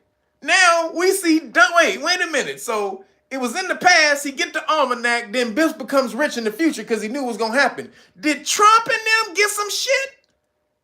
Because his uncle was able to travel in time? How the fuck we get a goddamn book called Baron Trump, who's Trump's son, in the mystical, magical world underground? Did these niggas really travel to that shit? Hey, man, this shit is too much of a goddamn coincidence to be a coincidence. You understand? This is too much of a goddamn coincidence to be a coincidence. This is some bullshit. I'm telling you. I absolutely think, what the fuck? Okay. So moving along. You do your own theories. But you see where I'm at with it. Moving along. So now the CDC, the cat dog cat, now the cat dog cat, they say a worker on a farm was infected with bird flu. And now it's mutated to spread more easily to humans. Ah! These niggas want you terrified. Which means they about to bring out, excuse me.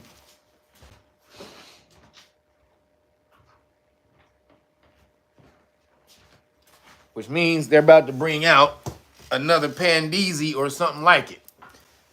So, y'all better get over to the Know Your Rights Foundation and get your exemption cards, because they're about to start this up again. Because they say the bird flu has like a 40-something% kick the bucket rate. So, y'all better go over to Know Your Rights Foundation and get your exemption cards. This is the liability exemption. I mean, they have to pay you if they force you to get any cupcakes. And this is the religious exemption, that you don't, that you're religious and you don't go along with any fetal Charmin and in the vaccine, fetal tissue Charmin in the cupcakes. And that's your religious belief. So they about to bring this back because, like I said, so it says testing by the cat dog cat revealed the virus may have mutated in the Texas patient to better spread in mammals. Excuse me, not animals, but mammals. Again, testing by the cat dog cat revealed the virus may have mutated in the Texas patient to better spread in mammals. I told you they got some shit coming at the end of this year. They cannot let Trump be president. They cannot let this nigga take over. It is going to derail everything they have been planning for the last 20 some odd 30 years. He's going to derail it, tear it up, throw it away. He gonna do all of that. So they cannot let this nigga be president. So they'll release a bird flu Pandeezy, allegedly, if they have to. So then it says, this is the article. The cat dog cat says test on the H5N1 sample showed it had a mutation that was known to be associated with viral adaptation to mammalian host. The H5N1 sample showed it had a mutation that was known to be associated with viral adaptation to mammalian host, but insisted the mutations were minor and the overall risk to the public was low. we ain't gonna scare you just yet. We're gonna wait around till November the 3rd. Ain't that when the excuse me, when is the election, y'all? And the 4th or the 5th? Which one is it? I think the election is like November the 4th or the 5th. So they're gonna wait till November the 3rd. Watch, I'm telling y'all, November, just be on the lookout from November the 1st to November the 4th. I'm telling y'all, man, this is going to be the most important thing. Again, so that's what they got for. That's what they got coming. The 1st to the 4th, we need to be on heightened alert, looking at shit like a goddamn tennis match. Like you keep your eyes on the ball every time you go across the court. Like, pay attention. It says experts are also warning over infections detected in 3 pet cats which died from the disease. So it mutated in cats and it killed 3 cats. So you got cats. And again, it's in Texas. Why the fuck is it in Texas? What the fuck is going on, Texas? God damn, man. Shit, y'all make me not want to move there. God damn. But shit. So the cat, dog, cat, that's what's coming. Watch out from the November the 1st to the 4th. You're going to have a window right there. That's probably going to be the most turmoil and fuckery that we see and we have seen in America probably ever. Or definitely in a long ass time. November 1st to the 4th. Just get your popcorn and get ready. But don't be, I'm just in it. Just in it. Get ready, man. Make sure your ass is prepared. If they do a cyber attack and they do the bird flu, whatever the fuck, they gonna do some shit. I just feel it. I hope they don't. Let's not put it out there. I hope they don't. But if they can't let Trump win, so I wouldn't be surprised. Let's say that. I wouldn't be surprised if it's the fuckery. So then, moving along, did you see the report? Generation Z is choosing trade schools instead of college. God damn it, good job, Generation Z. I commend you, Generation Z. They are choosing trade schools instead of college. Abso-goddamn-lutely. Being an electrician, construction worker, plumber, anything that you got to do with your hands. You know why? Because they smart and they looked at the landscape. They said, oh shit, AI coming out? AI can't motherfucking do your piping. I bet you AI can't put no goddamn pipe in the building.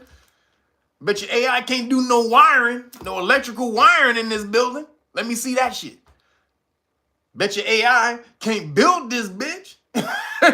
Actually, it can now. They can build it with they got 3D printed homes, but not wooden homes. They can't build wooden homes with drywall and shit like that. So that's smart. That's an economy. They're gonna flip the economy back. Because that's gonna need to happen. Most right now, people are going to school, learning to be artsy, fartsy shits and all kinds of things, this white collar jobs, programmers, and all the rest of this type of shit. What you want to do, be a programmer. If computers is taking over, you want to be a programmer. But a lot of people are learning to do drama, like all kind of bullshit that don't have any actual tangible uses if you have what's called the AI being able to come in and take over what's called intellectual jobs. Any job that you were able to do intellectually, writing, editing, film editing, all that type of stuff. An artist, even an artist, you can't be an artist no more. Artists are probably suffering on Fiverr and all these damn places where you find cheap artists. Because no, you can just get Chat GPT or Midjourney to create you AI art in 2 seconds.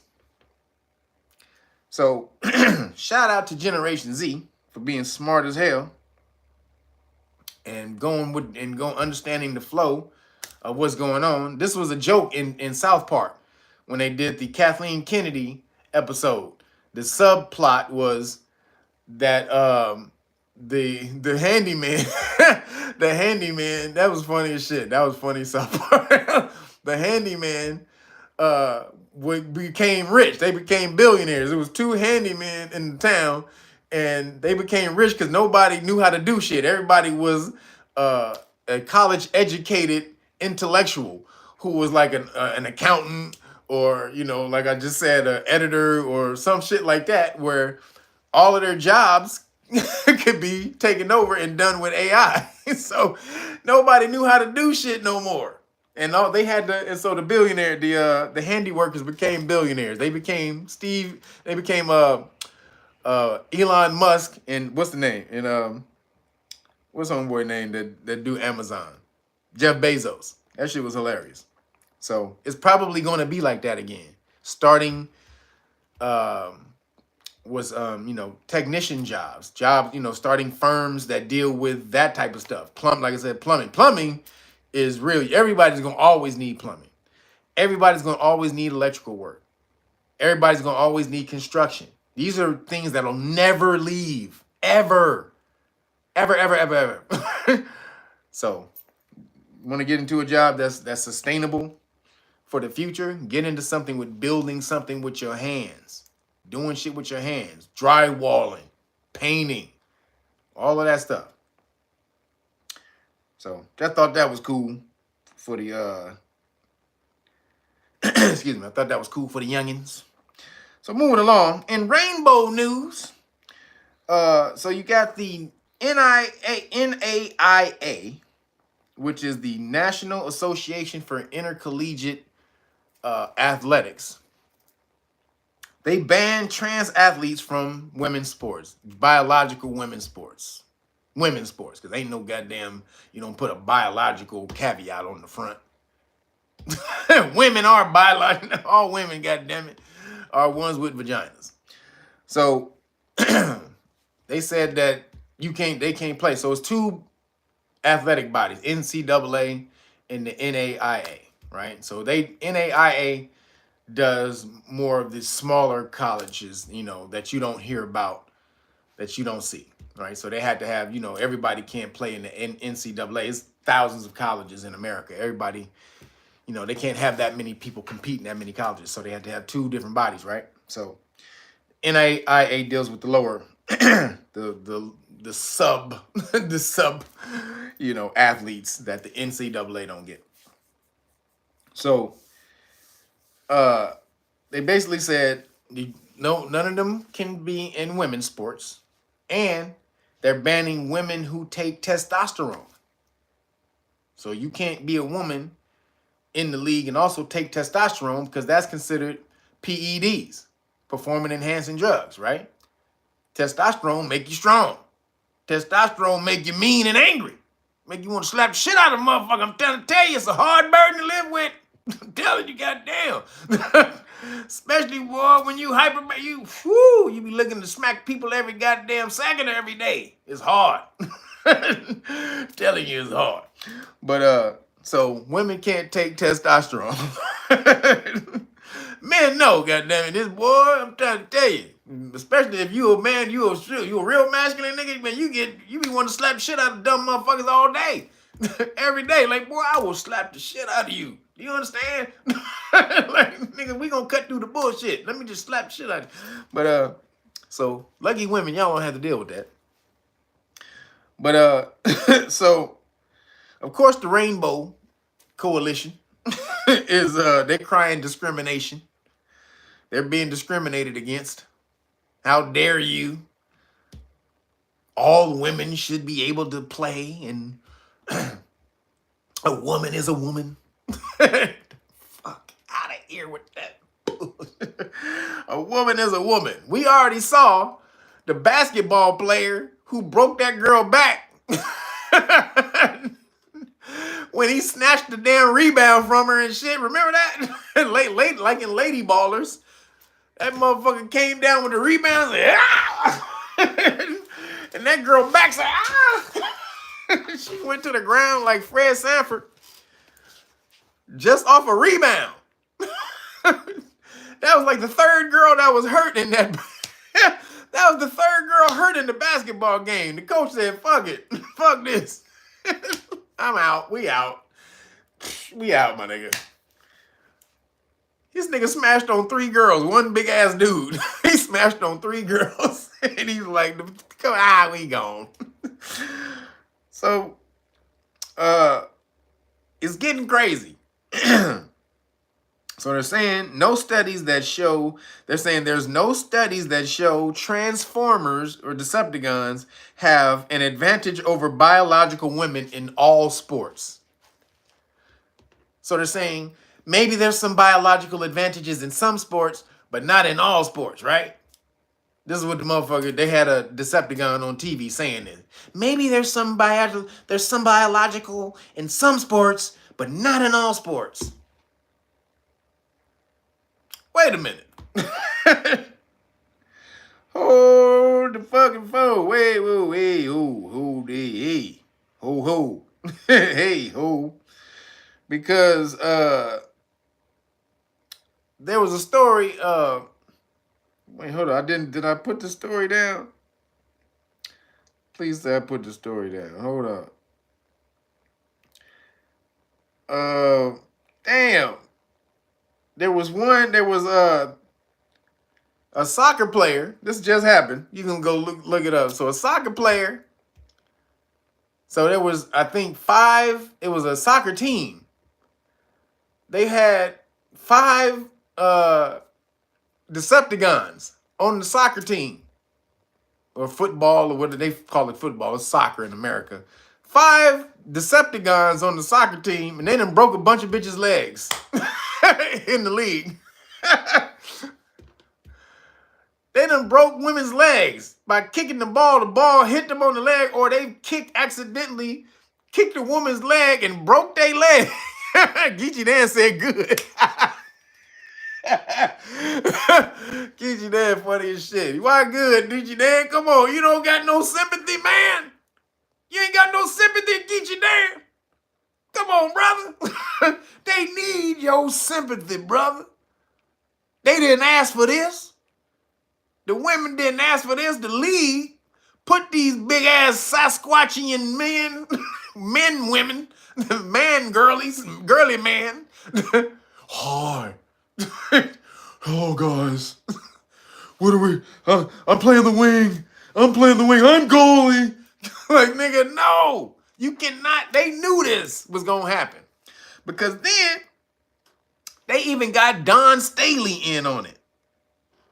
Did y'all see the press conference Don Staley had the other day when they asked her about the Decepticons in women's basketball? And she was like, they said, what is your position on trans people playing basketball and blah blah blah? And she said,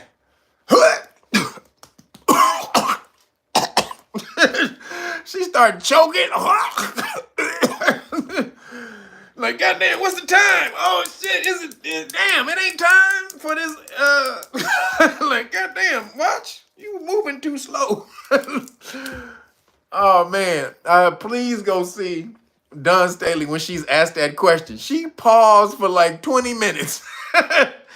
She paused for so damn long. She was like, every thought about what was going to go down if she said what she wanted to say went through her head. If I say, because she played basketball, she know goddamn well no woman can ball with dudes. No real ballers. She know damn well no real women, no women can ball with real male ballers.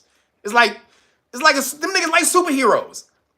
Motherfucking Vince Carter jumped over a nigga who was 7'6" and didn't even see the nigga. He wasn't even paying attention to him. Just accidentally jumped over the nigga. He wasn't even trying to do it.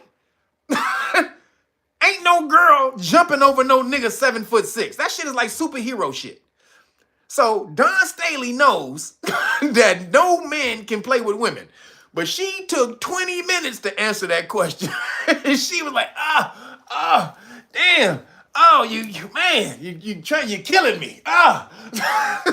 She was she did not want to answer that goddamn question. She was like, I'm gonna get canceled.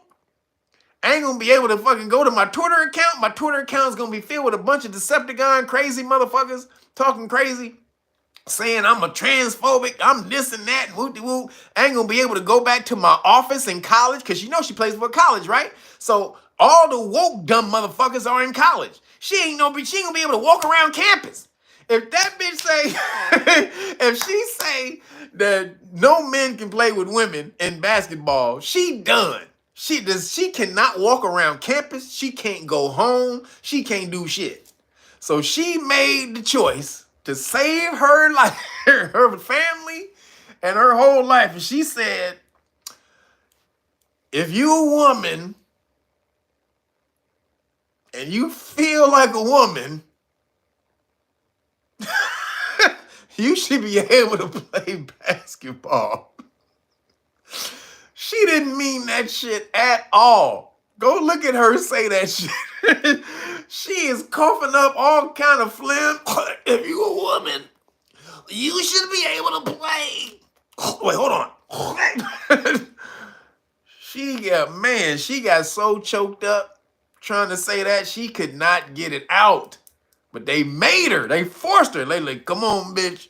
Come on, bitch. You better say it. Come on, girl. Come on, Don. You better say it, bitch. And she was, I feel you, Don. But you should have stood strong. You should have stood on business. You should have stood on business. But I understand. You got a family.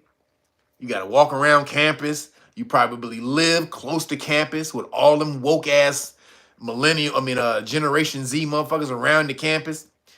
It just wouldn't have been good. So I kind of understand.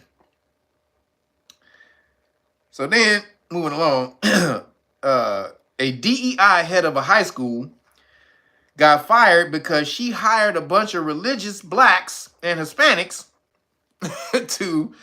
who don't agree with rainbow agenda. See, this is where this shit's starting to conflict. You got the rainbow flag, and they call it, they got black stripe on it for black people. How does black people go on the rainbow flag? When did our interests cross? When you tried to co-opt the goddamn movement that melanated people have been engaged in for damn near 100 years. Oh, you wanted to co-opt, so then you just couldn't see. They couldn't just take it over without including black people in it, because then they would have been too obvious, right? So they had to put the black stripe in the rainbow flag, but you don't see no black in the rainbow. I don't know how they got that shit, but they put the black stripe in the rainbow flag so they weren't seen as co-opting the civil rights, the melanated people's civil rights movement. So then that's why you get called BIPOC now, Black Indigenous People of Color, right?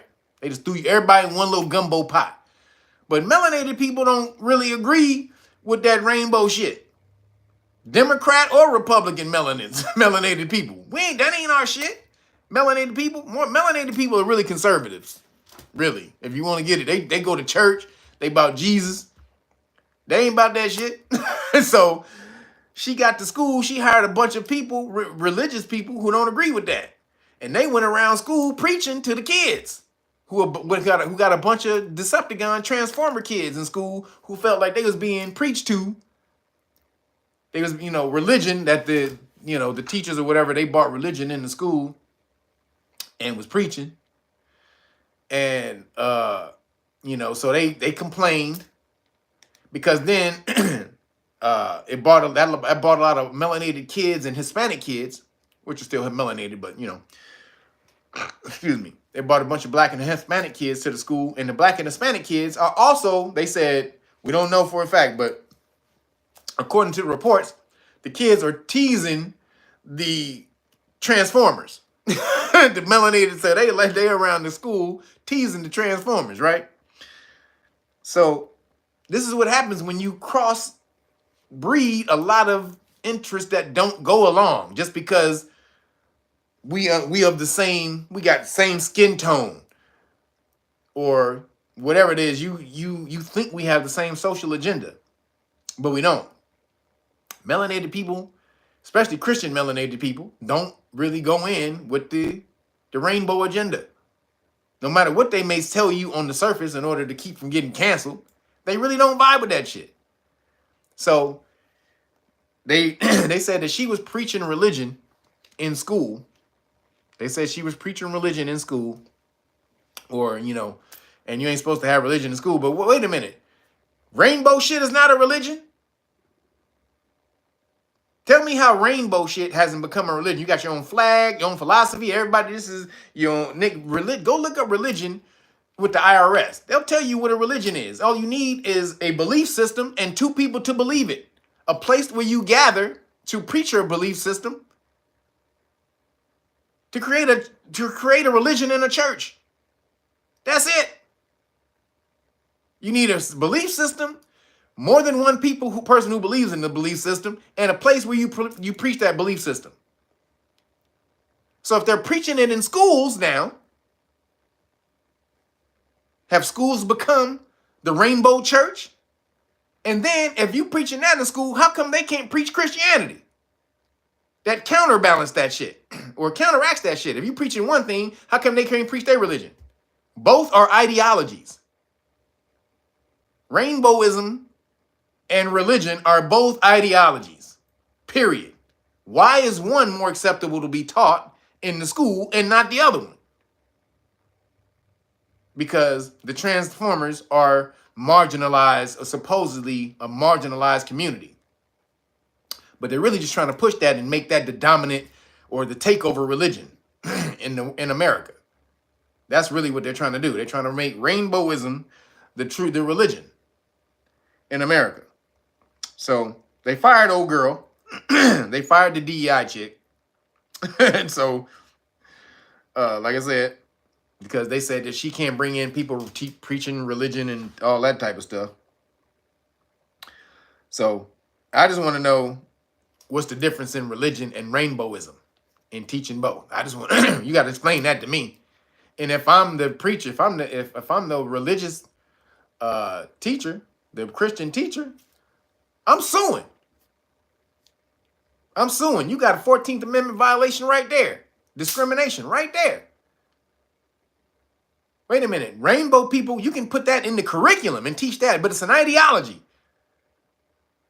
It's an ideology about about having sex, really. If you really want to, it's a love ideology. It has nothing to do with you becoming better and making the system run better.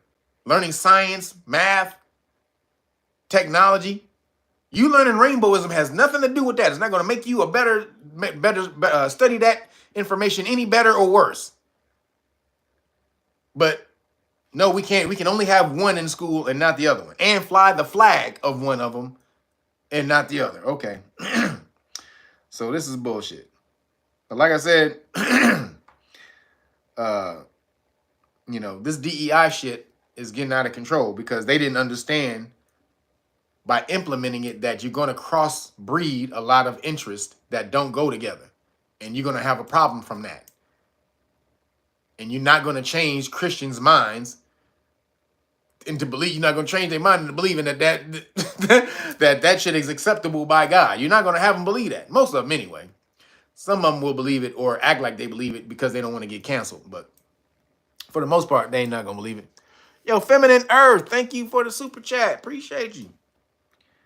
Appreciate that. So that's just the bullshit to me. And like I said, melanated people, you are being inflated in the system right now. DEI is social inflation for women too. It's not just social inflation for melanated people. It's social inflation for women because they're trying to say women need to be more in power. But right now, more women have been in power, and we got a whole lot of shit going. A whole lot of the things in the system in America are going to shit because mostly, not all, Some but not all. But mostly women run things emotionally, not logically. And we're moving into a hyper feminine energy. That's what that's the energy we moving into, or that's trying to take over, because they've saying it's been hyper masculine this whole time. So now it needs to be rebalanced with hyper feminism, but it doesn't. It needs to be balanced with both. No hyper anything, just both in the middle. A balance of both, a healthy balance of both, and let's move on and build shit. But again, because you have Biden's administration, y'all don't even mostly know that it's being run by a bunch of woke women. That's why the country's fucking up right now. Honestly, it's being run by a bunch of super left-wing woke women, trans people, gays, all this type of stuff, melanated women. These are all the people who are running Biden's administration right now. He not doing it. And now you see the policies and everything that's coming out of that. It's fucking up the country. Last thing first, appreciate you. Thank you for the super chat. So then, moving along, and still in rainbow news, Planet Fitness is a ghost town. I don't know if y'all seen Planet Fitness. It is a fucking ghost town. Somebody took a video of Planet Fitness. He was the only motherfucker in there. He was the only nigga in there on the treadmill. He was like, damn. He's like, I'm probably going to cancel my membership after this. There was nobody in the gym. And that's what you get, Planet Fitness, for letting dudes into the women's locker room. What the fuck is you doing, man? You just destroyed your whole business model. Women can't feel safe in the locker room. 12-year-old girls can't feel safe in your locker room. You just destroyed your whole business model. I mean, Planet Fitness is basically, they're canceling memberships left and right. It's crazy. It is crazy how many people are canceling their memberships. So then you had one Decepticon that was found taking porn pictures of themselves in lingerie in the women's locker room in Planet Fitness. Corn pictures of themselves in lingerie. Ugh.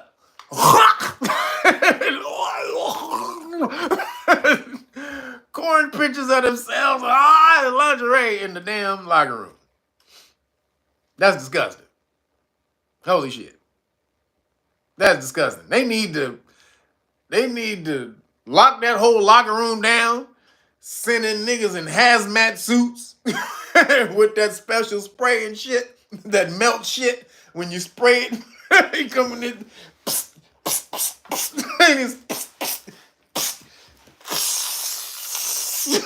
spray that whole shit down, nigga.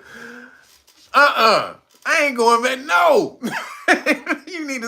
I need to see the government hazmat. Detox hazmat. What's that symbol with the nuclear shit? I need to see that nigga come in here with the nuclear thing on. The nuclear symbol. Ain't no way in hell. No woman should ever go in that damn locker room again. That's disgusting. And moving along from that one, which I tried to get away from that damn image, but then another dude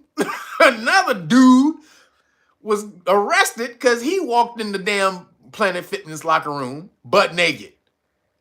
But he claimed that he was identified as a woman, but he wasn't. He didn't identify as a woman. He just wanted to walk in there and show his thing. He just wanted to walk in there and just show his shit. This is not that, I mentioned this before. This ain't the same guy. There was another guy. So the other guy I mentioned before a couple of weeks ago, that was a brother. This dude was a Caucasian. This guy was Caucasian who just did it and got arrested. Planet Fitness has opened up a goddamn Pandora's box by letting one dude in the goddamn locker room. Now, they're just all going to do it. And then they doubled down on it. They tried to double down on it. They could have probably saved themselves if they pulled it back when it first happened. But then they didn't want to get canceled by a fake-ass cancel crowd, because that crowd is not really real. That Decepticon mob cancel crowd is not real. They just loud as fuck for 2 days, but they don't really buy anything or purchase anything. So your business will never actually take a hit if they try to boycott you, because they don't have really any purchase power. They have they have rhetorical power. That's what it's called. They have rhetorical power, but no actual purchase power. They use a lot of bots. So Planet Fitness, y'all made a mistake by doing that. So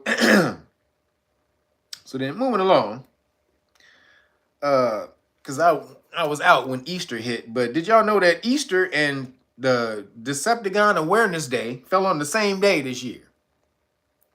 And the Christians was pissed. Decepticon Awareness Day, or Transformer Awareness Day,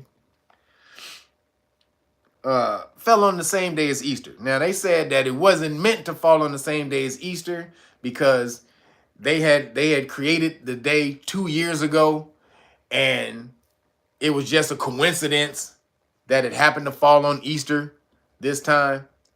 Now, does anybody believe that these cats 2 years ago, when they created the day, this is Biden administration, when they created that day, didn't look 2 years down the calendar and say, oh, in 2024, in the election year, Easter is going to fall on the same day, on this same day? Yo, Mrs. B, appreciate you. Thank you. Iran has launched drones towards Israel. Breaking news. See? Told you. Iran has launched drones towards Israel. It is about to pop the fuck off. Israel blew up their goddamn embassy and killed one of their goddamn their political officials for no reason. Well, the reason was to start World War III. But did anybody believe that they didn't look down the line and didn't know that Easter was coming in? Easter in this year, in 2024, was going to fall on that day, and they did that preemptively. Excuse me, because they knew it was going to cause some shit. They're trying to conflate this. They're trying to make this a new religion. I'm telling you. They're trying to create a new religion out of rainbowism.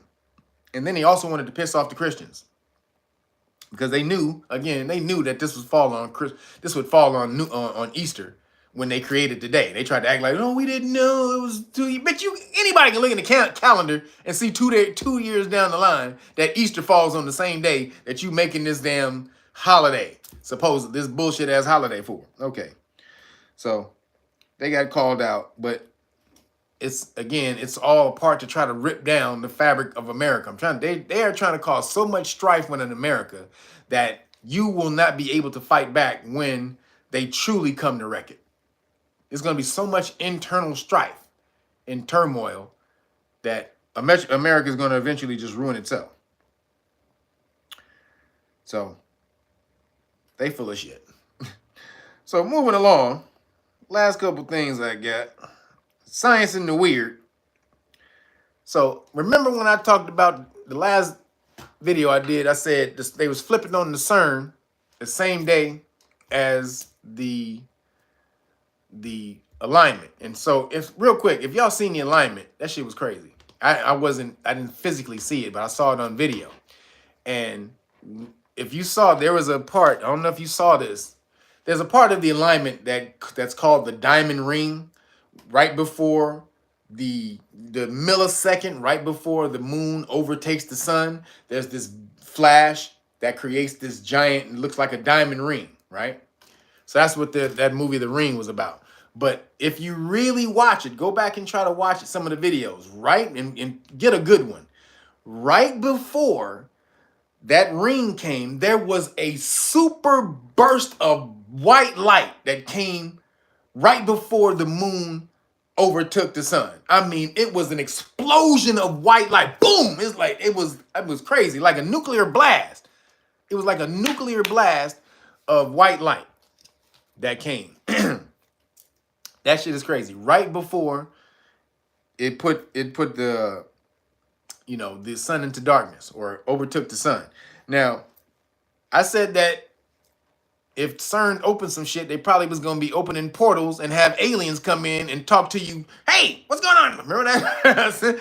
Aliens are gonna be popping in from outer dimensions and shit. If they turn that shit on, that's what I said 2 weeks ago. Now, a Harvard professor claims that UFOs could have traveled to Earth via extra dimensions that CERN scientists are trying to unlock. Nigga, goddamn. Goddamn. I just said this 2 weeks ago. This is, if you want to go look at this article, it's in the Daily Mail, in the science section of the Daily Mail. Go look up this article. Again, Harvard professor claims that UFOs could have traveled to Earth via extra dimensions that CERN scientists are trying to unlock. And I just said this shit. So, I think they did. I think they already did that shit, and they let something in from the other side. Really quickly, has anybody seen the video? If you haven't seen it, y'all have to go find this damn video of this guy filming outside. There was some type of phenomenon going on with clouds or something like that. I don't even know what the hell it was, but it was a giant white face in the sky. The face kind of looked like the Insidious face.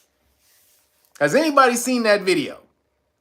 Like, this motherfucker was outside with his whole family, and he was like, he called his family outside. Hey, gotta come out. And they all came running outside and shit, and they looked up. He's like, do you see that? They were like, yeah, we see it. And this shit was crazy. He was like, oh my God. And then he called, even the dog was going crazy. It was a giant face, undeniable. Had scar, had a nose, had lips, had eyes, hair. Like hair not hair, but like in the back, but the hair was kind of coming down over his face. It was a fucking huge, giant face. Huge. It looked like the face was trying to come through. It looked like a face was coming from another dimension trying to come through, but it couldn't fully come through. And this whole dude, he had his whole family outside. They were all looking up at it. Women, kids, brothers and sisters, everybody. They was all outside. Y'all need to go find that video. Hold on. So, please, somebody find that video. But CERN, I'm thinking this might have happened. I'm thinking this is what happened. That face was spooky as shit. It looked like the Insidious face or one of them damn scary movies faces. And it was in the sky just looking down at people. I mean, when I say huge, it was bigger than like houses. Three houses. It's on TikTok? Okay, go find it on TikTok. Damn, I hurt my back. So please, yeah, somebody find it. If you find it on TikTok, put the link in the chat, please. That's one of the scariest shits I ever seen. Because that shit was real. That motherfucker everybody was terrified. Everybody was terrified. So that shit was crazy. So then it says CERN scientists are seeking evidence of 6 extra dimensions. This is in the article. 6 extra dimensions they're looking for. CERN scientists are seeking evidence of 6 extra dimensions. Then it says Professor Avi Loeb, or Avi, I think he may be Jewish, Khazarian. Avi Loeb believes aliens might travel through such dimensions. And CERN is trying to open up 6 dimensions. Okay. It is going down. It is going down, y'all. We are in a time where we don't know what the hell is popping off. CERN is trying to open 6 dimensions, y'all. Did they ask anybody? Did we want 6 dimensions open? I don't recall them asking nobody. Nigga, what the hell are you doing? Nobody asked you to open up 6 dimensions, nigga. You don't know nothing about this. You don't know everything about this dimension. What the hell are you doing trying to open up 6 different dimensions? Learn everything you can about this one first and then move on. They full of shit. So, just like I had said 2 weeks ago, just like I said, CERN is with the bullshit and they trying to let aliens into this world. But aliens don't need them to get here. They've been here. They've always been here and they're going to always be here. They got technology millions of years advanced more than us. They could pop into a goddamn in and out of a portal if they wanted to at any time. Don't need CERN, don't need humans. So, just had to let y'all know that. And moving along, so in nigga news, I had a couple of things in nigga news. I'll just mention this. The woke Good Times. Goddamn, that was dumb. Oh, shit. The new Good Times cartoon. Holy shit. The fuck? Why in the hell would they make that goddamn cartoon? Then it's on some woke shit trying to preach about, you know, the atrocities in the hood. You can do that if the show is funny, but why would you remake that bullshit about like living in the hood is good? It ain't. Living in the hood ain't good. I lived in that motherfucker most of my life. Tell you right now. Dealt with all kind of gangsters. Lived with 2 damn gangsters. Lived with a blood and a crip at the same time. Tell you, that shit ain't fun. That shit is not fun. It damn sure wasn't fun when those 2 niggas came running in the house and slid on the floor, slammed the door. And I was like, what? And they was getting shot at by a couple of cats who knew one of them. And they ran all the way down and slid in the house. I'm like, what y'all doing? Yeah, Steph Curry produced it. And somebody else, Seth MacFarlane, the dude who did Family Guy. But so living in the hood, they trying to sensationalize living in the hood, but they are and they not. They trying to act, all right, living in the hood, you gotta, you know, even though it's fucked up, you gotta still be happy and have a happy life, which is cool, have fun, you know, make the best of it. I get that. Yeah, but then why'd you remake that bullshit? That show was straight bullshit. Other than Michael on the show. Michael was the only one on the show who you wanted to see. He was fighting back and pushing back against the white racist regime the whole time. Shout out to Michael. But that was the only one worth seeing anything on Good Times. So, I don't know what they're doing there. But the other news I got, I just watched the dumbest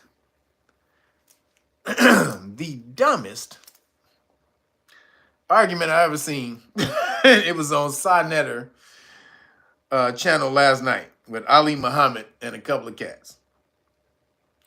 Now, I don't really watch debates. I probably watched about 5 of them.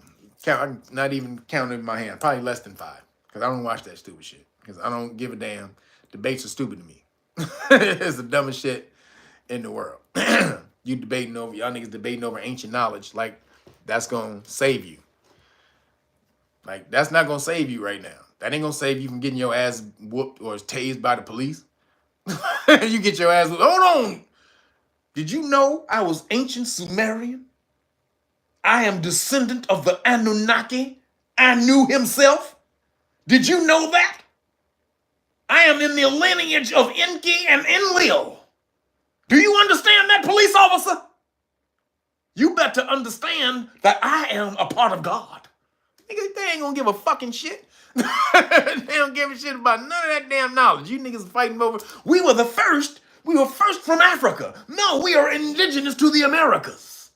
No, we are indigenous to Africa. That's what the argument was last night. And Ali Muhammad, shout out to Ali Muhammad, he broke it down about how basically it was about the slave trade, really. It was about the misconceptions of the transatlantic slave trade, which it is. Most people just think it was a bunch of niggas just came over here on the boat, the end. That was trapped. They went to Africa, trapped a bunch of niggas and came over here on the boat, the end. That's what it was. You was forcibly brought over here. I mean, the slave trade is so goddamn nuanced. Niggas in Africa had slave trade going way before Caucasians got into it. Moors had slave trade going way before Caucasians got into it. 1,400 years, to be exact.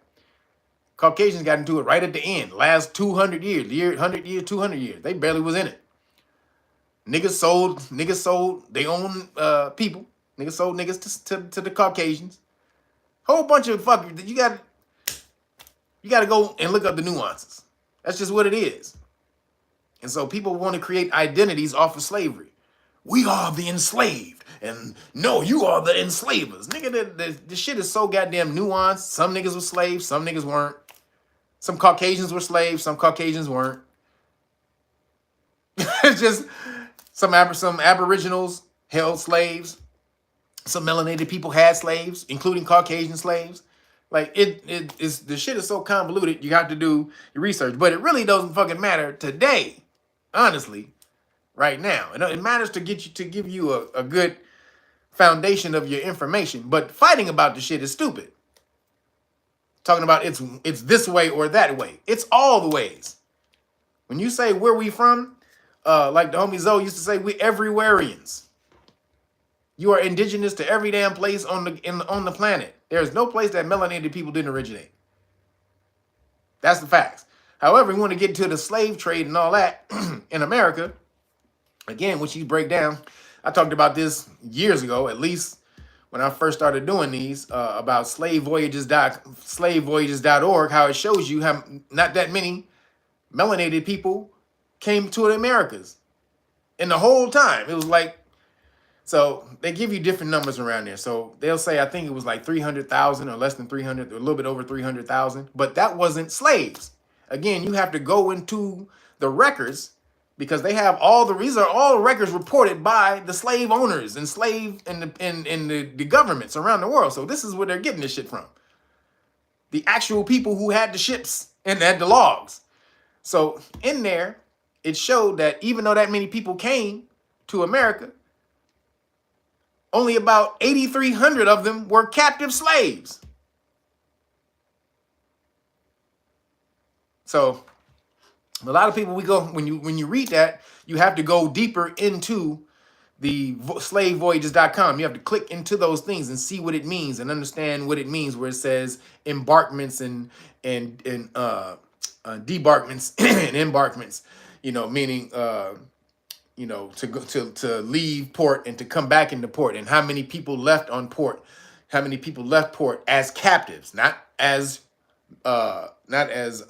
passengers, because some people were indentured servants.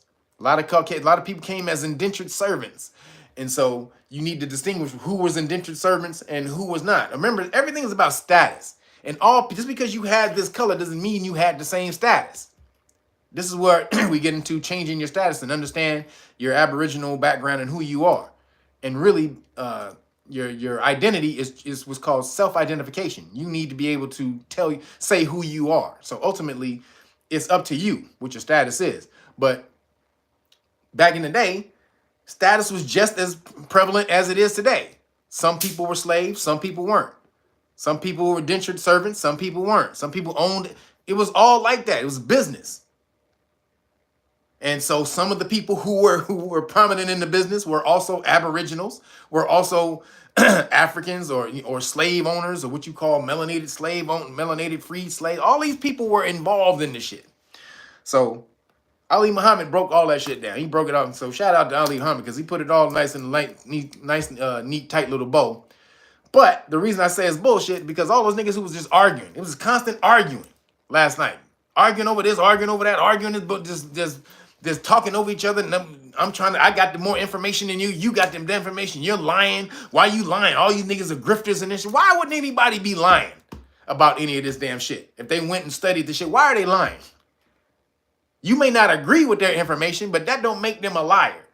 And so then when you start you start attacking the character of the person instead of the information and all that, you ain't going nowhere. And ultimately, that shit doesn't mean anything anyway, other than just uncovering, again, the historical aspects for it. But how is it going to move you forward? Can you do anything with that? Can you take your status to your landlord and tell him that you a motherfucking ancient Aboriginal, Choctawian, Anunnakis, whatever, and get money off your rent? No. Y'all need to learn practical information. How do you come together and work the information of today? And then also being stuck on ancient cultures and and languages and all this and that type of shit. That was good for them niggas back then. They created that for them then. You don't have to use that shit today. So when somebody say, well, what's your ancient language? What language was your ancestors using? Who gives a shit, nigga? I'm using this language today to be understood. It doesn't fucking matter what they spoke back in the day. I'm God and I can create what I want today. They're gods and they created what they needed for them to survive and be a people and grow and cultivate back then. Today is a whole new time with new gods. You don't have to do the same shit that they did. You create your own shit today. But niggas are always into bullshit. We were this ancient motherfuckers and we was that ancient motherfuckers and no, you wasn't this and no, you wasn't that and no, you wasn't that. Motherfucker, the actual truth is you have genes from all over the goddamn world. The fact of the matter, you can have a heart from an ancestor in Ireland and your kidneys be from an ancestor in Cameroon. That's how deep, that's how intricate this shit is. For you to be sitting up here separating yourself by this, that, and this and that, nigga, get with them motherfuckers on your same consciousness level. How about that? Get with somebody who thinks goes on this with you. Because then y'all can do whatever. If we here, we can do whatever. We're on the same vibration, the same frequency, the same harmony. That's universal law. That's when shit gets done. Not because we all fucking got the same goddamn tone. You ain't gonna do nothing with that, especially if I know if I know what my melanin can do, and this nigga don't know what it can do, and this person partially knows, and this person knows 10%, and this nigga don't know, this nigga knows 3%. It doesn't matter. We can't do shit because we are not all here together. So all this damn arguing and debating and all that shit, and that's why I don't get into that shit. Motherfuckers get into this shit again. Debate. To beat down into the ground. So when you're debating, you're not even trying, the whole point of that is you trying to win the argument. So you can look like a super knowledgeable scholar or get to follow, whatever the fuck niggas try to do. I don't know why you debate. Debating is the dumbest shit to me, especially for niggas. That's the dumbest shit for you to debate over ancient knowledge. Debating over ancient knowledge, nigga, getting together and talking about ancient knowledge and going over it or arguing in its true sense, the true meaning of argue. The etymology of argue means to make clear. That's why you have arguments in court, because I'm trying to make my point clear in court. Even though you may think you're trying to beat the other person down into the ground, that may be a factor of what you're doing. But ultimately, arguing, you're trying to make your point clear to the jury, so that they acquit your client. So argue. To make clear, debate, to beat down into the ground. And why the fuck do y'all participate in the debates? I ain't shitting on Censorship. Censorship got his own shit. Appreciate you, man. If y'all want to see that shit, it's like 4 hours. You can cut that shit into like 45 minutes if you cut out all the goddamn arguing and stupid shit that got on there. Shout out to the homie, Octophanous one. I saw you on there with the information. That's the homie right there. But it's just, that was like, it was, man, I felt a bunch of brain cells died. After Ali Muhammad presented his shit, nobody counteracted any of his information. It was all rhetorical, emotional attacks on him, not any information that he presented. So again, you can't move forward or have anything constructive when it's all just attacks on the person. And then what is that for? You trying to look like you the more knowledgeable person in the so-called conscious community for what? And I'll tell you, ain't no goddamn conscious community, because of white people, Caucasian people who are the establishment, and they watching us to see if we on the rise, if we gonna rise up and take control. All they gotta do is peep in on one of them debates like that and be like, nigga, we're good. Hey, we're good. Hey, Jim, we're fucking good, bro. Hey, we were worried about fucking nothing. Nothing at all. Hey, go back and do what you're doing. Yeah, man. Go back and do what you're doing. Yeah, I know. Yeah, man, she's a pretty bitch. Yeah, I understand. Yeah, go back and do that. Yeah, we were worried about fucking nothing at all. Look at me. This is supposed to be the fucking conscious community? This is what they call the conscious people? Holy shit. Bob, come take a look at this, man. Take a look at this shit. This is what we were worried about. They don't give... Are you kidding me? They look at you motherfuckers and laugh when they see you arguing like that. And then niggas want to talk about scrapping and don't all this and that. That's the dumbest shit of all. When you're supposed to be in a goddamn conscious debate, or a lecture or whatever it is, and then you niggas start talking about scrapping. Now, believe me, I'm for the hands. But hands have no place when you're in an intellectual conversation. If you get to the point where you want to throw hands, somebody's beating you intellectually. You should never have to go there. They've gotten you out of your square. So I stand by that shit. That was the dumbest shit I'd seen. Was that debate last night. Now, again, Ali Muhammad presented, or I forgot his Aboriginal name, but he presented some good information. If you want to go watch his breakdown where he's just presenting information with no interruption, I suggest you do that. Great information. Shows how barely any captives, not passengers from Africa, but captives from Africa barely made it to the Americas. 8,300 to be exact. Less than 8,300 to be exact. Crazy, right? So where did all the goddamn slaves come from? You were already here, Aboriginal people, when they say it was 4 million slaves at the height of slavery in America. You were already here. They captured you niggas on this land and sold you, along with other Aboriginals, along with slaves who were freed, along with anybody who was engaging in slavery of any goddamn type of so-called race was engaging in slavery over here. So just know that. And last thing I got, please stop law lessons. Like I said, OJ passed. OJ just kicked the bucket. People is happy. Caucasian people is happy.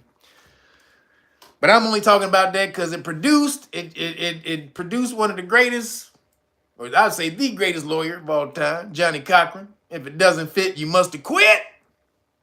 That boy was in there dropping bars. Shout out to Johnny Cochran. Got OJ off one. Goddamn, it damn near looked like he took out 2 people, but I don't believe that. Again, I knew some people who knew some shit. Family members who knew some shit. Ain't gonna talk about that, but not necessarily OJ, but people OJ was involved with did the damn thing.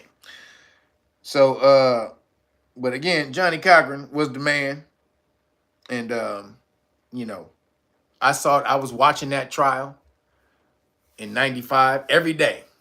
I worked at night. I worked at Bank of America at night, and so I would get off, come home in the morning, and turn on the trial and watch that trial every day. I wasn't even into law like this, like learning the law like that, but I was into law. So I studied that damn trial every goddamn day. And that's ultimately what produced, what got me into law, was watching how skilled Johnny Cochran was. Excuse me. Watching how skilled Johnny Cochran was. He was off the chain. I mean, they even call him the smartest lawyer. They'll tell you, the Caucasians, all those Caucasians who worked on the case with him, and they said he was the smartest lawyer they've ever seen. So shout out to Johnny Cochran. And OJ, peaceful journey, man. The information I have is that you didn't do it, but the niggas you was fucking with allegedly could have did that. So moving along, Jonathan Majors was sentenced to a year probation and domestic violence counseling for assaulting the girl. When we all saw what happened, he was running down the street like a runaway slave, trying to get away from the Caucasian lady looking for some mandingo, some mandingo eggplant. He looked like he was running from the Caucasian slave owner lady who was looking for mandingo eggplant. He was running down the street. He was trying to get away. So they sentenced him. Now again, people, the reason he got sentenced was because the whole thing was her fault. He got a text from a girl, probably was who he talking to now, which is what's my girl name? Oh man, I can't believe I forgot my girl name. She fine as hell. What's my girl name? Megan Good. So I think he got a text from Megan Good, and she saw that, she snatched his phone. He snatched the phone back from her, said he hurt her hand. She said he hurt her hand or her finger when he snatched the phone back.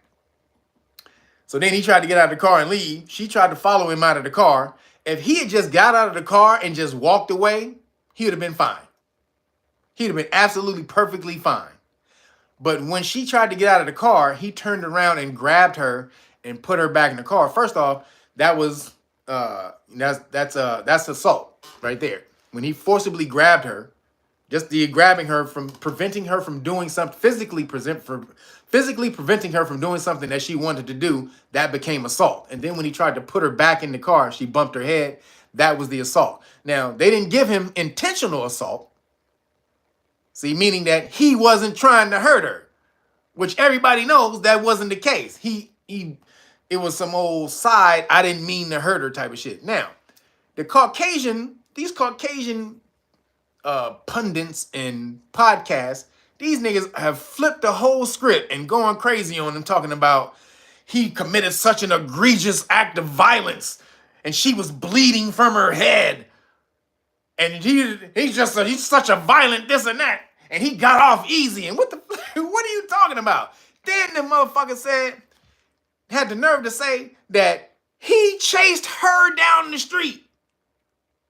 She was running for her life as he chased her down the street. This is what these motherfuckers said.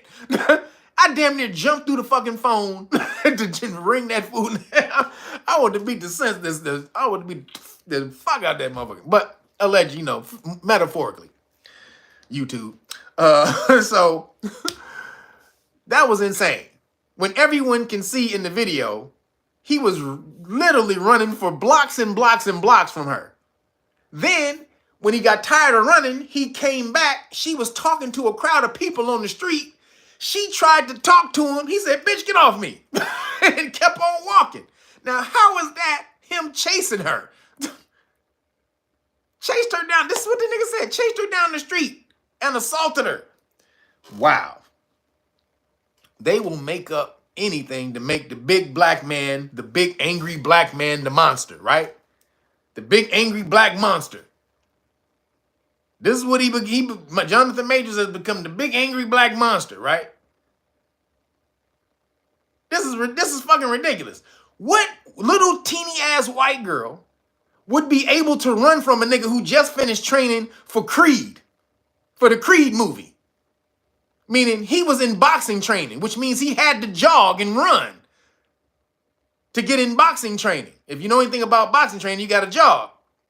So if she was running from him, ain't no way in hell that little ass white girl was running for that long from him. There's no way she would have been able to outrun him. But again, the Caucasian bullshit motherfuckers gonna come in and no, it was the big black guy. It was egregious. He was so violent. He's getting off lucky. How dare he? If it was another person, they would have gone to jail. What? Okay. Such bullshit. So that's the fuckery right there. So shout out to Jonathan Majors. You shouldn't have picked her up and put her in the car. You would have been free. If you hadn't picked her up and put her in the car, they would have had nothing. Literally had nothing. So moving along. Then you got the dumbass coon Cajun. There was a dumbass coon Cajun who did the report or the study that said police officers are less likely to shoot black people, so-called black people, than white people. He was on a podcast, the PBD podcast, recently. And then he tried to downplay the portion of when he said his study did show that police are more than twice as likely to beat up, severely abuse, and tase and harass black and Hispanics, more so than Caucasians. Now, that's the part that's really important. They're trying to play up on this black people get shot more than white people. And that's only because Black Lives Matter came in and tried to put that argument to the forefront. But we've been complaining about police harassment since the beginning of time. Police brutality. That's been the shit we've been talking about. And the study found that was true. But because the argument became melanated people get shot more, They get to disprove that or debunk that, and now all of a sudden, nigga, ain't no problem with melanated people in the police. Get the fuck out of here. We still getting our asses beat. Still getting our asses beat. Still getting tased for no reason. All this and that type of shit. So, fuck that dude in that study, because Patrick Bet David he misquoted him on the podcast. He misquoted him the next day and said that the study showed that white people are twice as more likely to get harassed than black people. That's not the study. He misquoted him. The study was they're twice as more likely to get shot, but melanated and Hispanics are more than twice as likely to get brutally abused.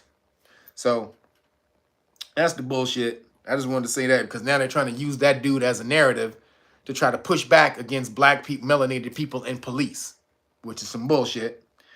Because then you saw that the viral video came out of the police officer planting alcohol. Did you see that? The police officer planted alcohol, or they said that he planted alcohol in the car. The guy who was driving drunk. Now, this is why you need to learn the law. This is why you need to learn the law, because a lot of people who were outraged about what happened when the body cam footage came out. That police stop, if you know the law, that police stop was a textbook police stop. His rights weren't violated at all. His rights weren't violated at all. If you understand, he was drinking. She was able to smell alcohol. She stopped the nigga for other shit. She didn't even stop him for that. She stopped him for other things that were actually valid. Then when she stopped him, she smelled the alcohol, which he was able to then act upon that. So again, I told you there's such thing called totality of circumstances. Meaning if they have two or more reasons that you have committed a crime, or that they believe that two or more reasons that leads them to believe that you committed a crime, they can arrest you. So he had way more than two reasons. And she didn't plant the alcohol. She found the alcohol in the car, and when she took it out, you can hear her break the seal on the alcohol. It was sealed. So it was his. He had it in the car. So, this is why, again, we need to learn the law, because things are nuanced. Sometimes police do violate your constitutional rights and smash on you egregiously by doing that. And then sometimes police stops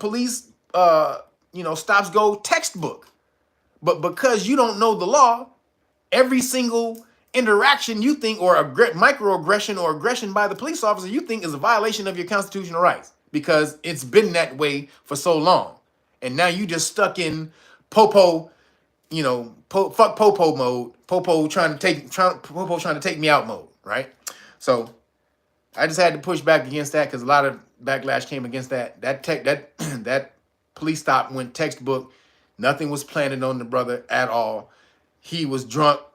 They could smell the alcohol on him. Plus, the nigga was talking slurred, all type of shit. And the nigga had an expired driver's license. So that went textbook. That police stop shouldn't have been, spotlighted, as it was. But then there's another one. And then there was a video of a shooting that just came out with Dexter Reed. Came out, so I guess the stop happened a couple years ago, but the video just came out a couple days ago. And it showed Dexter Reed, he got shot 96 times in 41 seconds.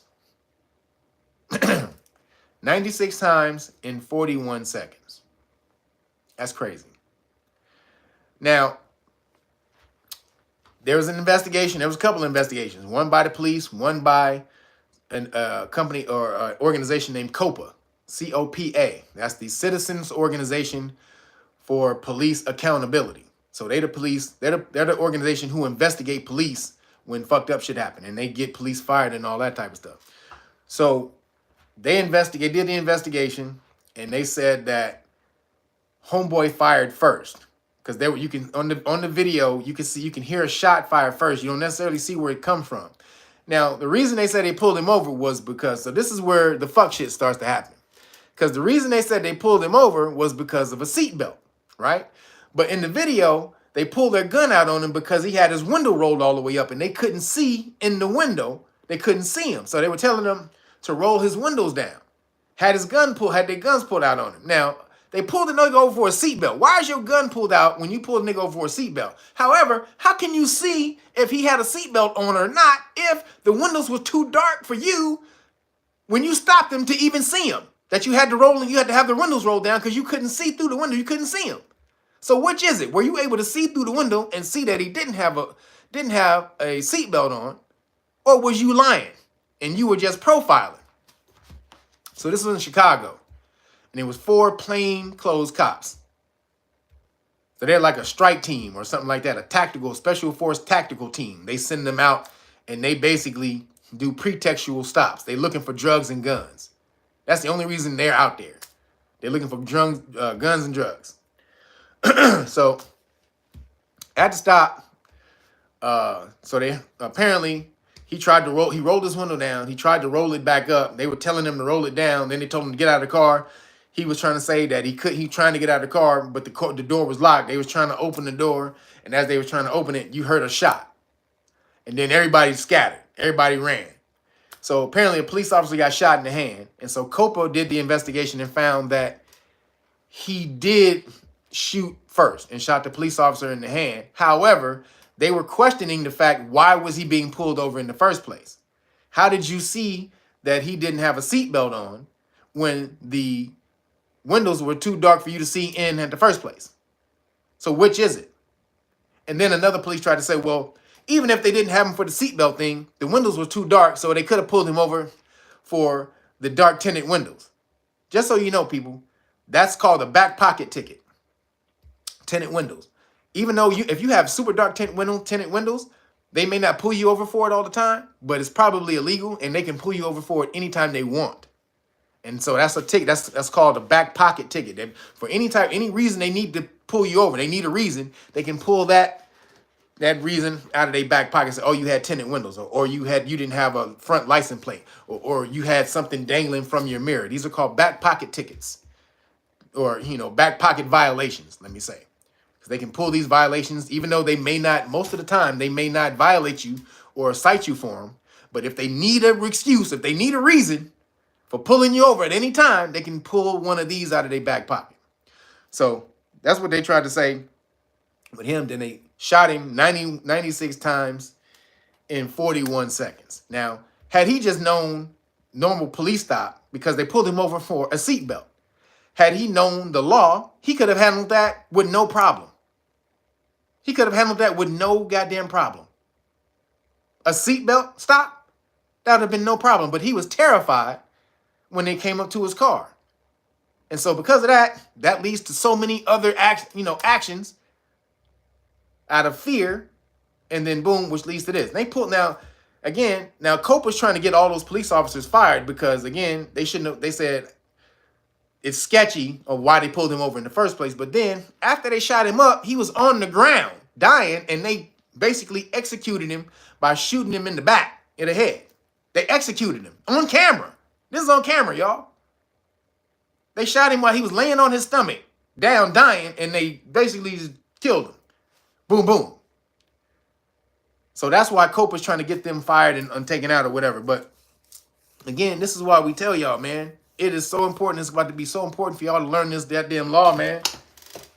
It is not a game. Little traffic stops of no seatbelt turns into you getting shot 96 times because you don't know the law. You need to know it. You have to get this information. Police stop or Know Your Rights manual. Everything you need to know about police stops and Terry stops, which are police stops on foot. If they want to violate your rights, you don't push back. You don't fight them at the police stop. You go after their bond. There's remedy. There's ways to go back at them. You don't have to argue with them and get shot while you at the stop. Go get their money. It's all about the dollars. Go get the money, okay? And then, like I said, you keep this in your car, constitutional rights card. Let them know what your rights are. And what happens if they violate those rights? And here's the qualified card and notice that lets them know they lose their qualified immunity when they violate your constitutional rights. And if you get it on camera, they really lose those rights. Because it says police officers who knowingly violate the law lose qualified immunity. So he could have just handed him this. If he was so scared, he just could have handed him this through the window. Or because the window was too dark for them to put it up to the window and see, but he could have rolled the window down slightly, handed this to him, and say, I don't answer questions. Again, it doesn't have to escalate all the way up here. These police stops get out of control because y'all don't know the law. And then not knowing the law breeds fear. And then fear breeds actions that are out of character with what you're supposed to be doing of safety. Actions that are non-safe. So one thing leads to the next. It's a big domino effect. Transcendental, thank you, brother. Says 51 today, my Aries brother. That's what's up. Tried to shawarma for my birthday dinner Thursday. That's what's up, baby. Aries people. Aries powers activate. God damn it. Aries powers activate. God damn it. That's what I'm talking about. Happy solar return to you, bro. Aries brethren. my fire brethren. Fire nation. So this is what you need, everybody. This is what you need. And then this is what you need to be learning in between those traffic stops and those police stops so that you don't have 96 shots in 41 seconds pierce your car and have, like his mom on TV going crazy. Her son had just bought the car. He's 25, 26 years old. Now he gone because he didn't know the law. So get over there and get it. Again, realnoggers.com. If you get the great book of melanin research, stuff that you should be knowing about these biohydrocarbons that are on your body. Hydrocarbons power the world right now. It's the most powerful source of energy in the world right now, which is fossil fuels, hydrocarbons, oil. You have it on your body. This teaches you all about that. Get the hard copy. You get the whole police stop law package for free. All of it. Again, boom, boom. Y'all know the deal. All of this for free. And you get the 2 decks of flashcards right here. All right, so you need your support. You need to get it just because you need to learn the law. But I would hope you support too. That's also a thing. I appreciate that. And also for this bird flu that they're about to release on us again, or they're trying to release on us, make sure you get over to knowyourrightsfoundation.org and get your exemption cards. All right, these are the crack scene exemption cards. They're going to be pulling something on us in a minute, and you want to be prepared. Hold on. Excuse me. So you want to be prepared for when they come at us. Make sure, and then if you want, right here, you got to learn the law. We're going to teach you for free. Make sure you get over to knowyourrightsfoundation.org. Sign up as a volunteer. Make sure when we send you something, we send you the information, fill it out, send it back to us, please, or check your spam if you filled something out and you don't receive any information from us. It's probably in your spam. Go to your spam, fill it out, and we'll send you back a questionnaire and a time for an interview. All right, so make sure you get over there. We need this again, 1 million Johnny Cochrans. We own the movement. 1 million Johnny Cochrans. Just showed you how dope Johnny Cochran was. So make sure you get over there. Get with us so that we can bounce and mash out for the future. That's it for me, everybody. Chicken shawarma time. Thank everybody who gave me some cash apps because y'all paid for my chicken shawarma. I appreciate it. Appreciate you. So appreciate everybody, all my mods. Appreciate you guys. Faith Ford, Geechee Dan, Miss Jeannie, Christopher Perkins, Brother Mel. Who did I forget? Who did I forget is in here today? Man, I hope I got everybody who was in here. Brother Mel wasn't in here today. He would have been smashing on y'all. Y'all better be glad Brother Mel wasn't in there. But if I forgot any of my mods, sorry about that. But thank you guys for handling all the crazy people in the chat who try to come in and ruin the chat. Appreciate y'all. Make sure y'all hit that damn like button on the way out of here. I'm out of here. Deuces.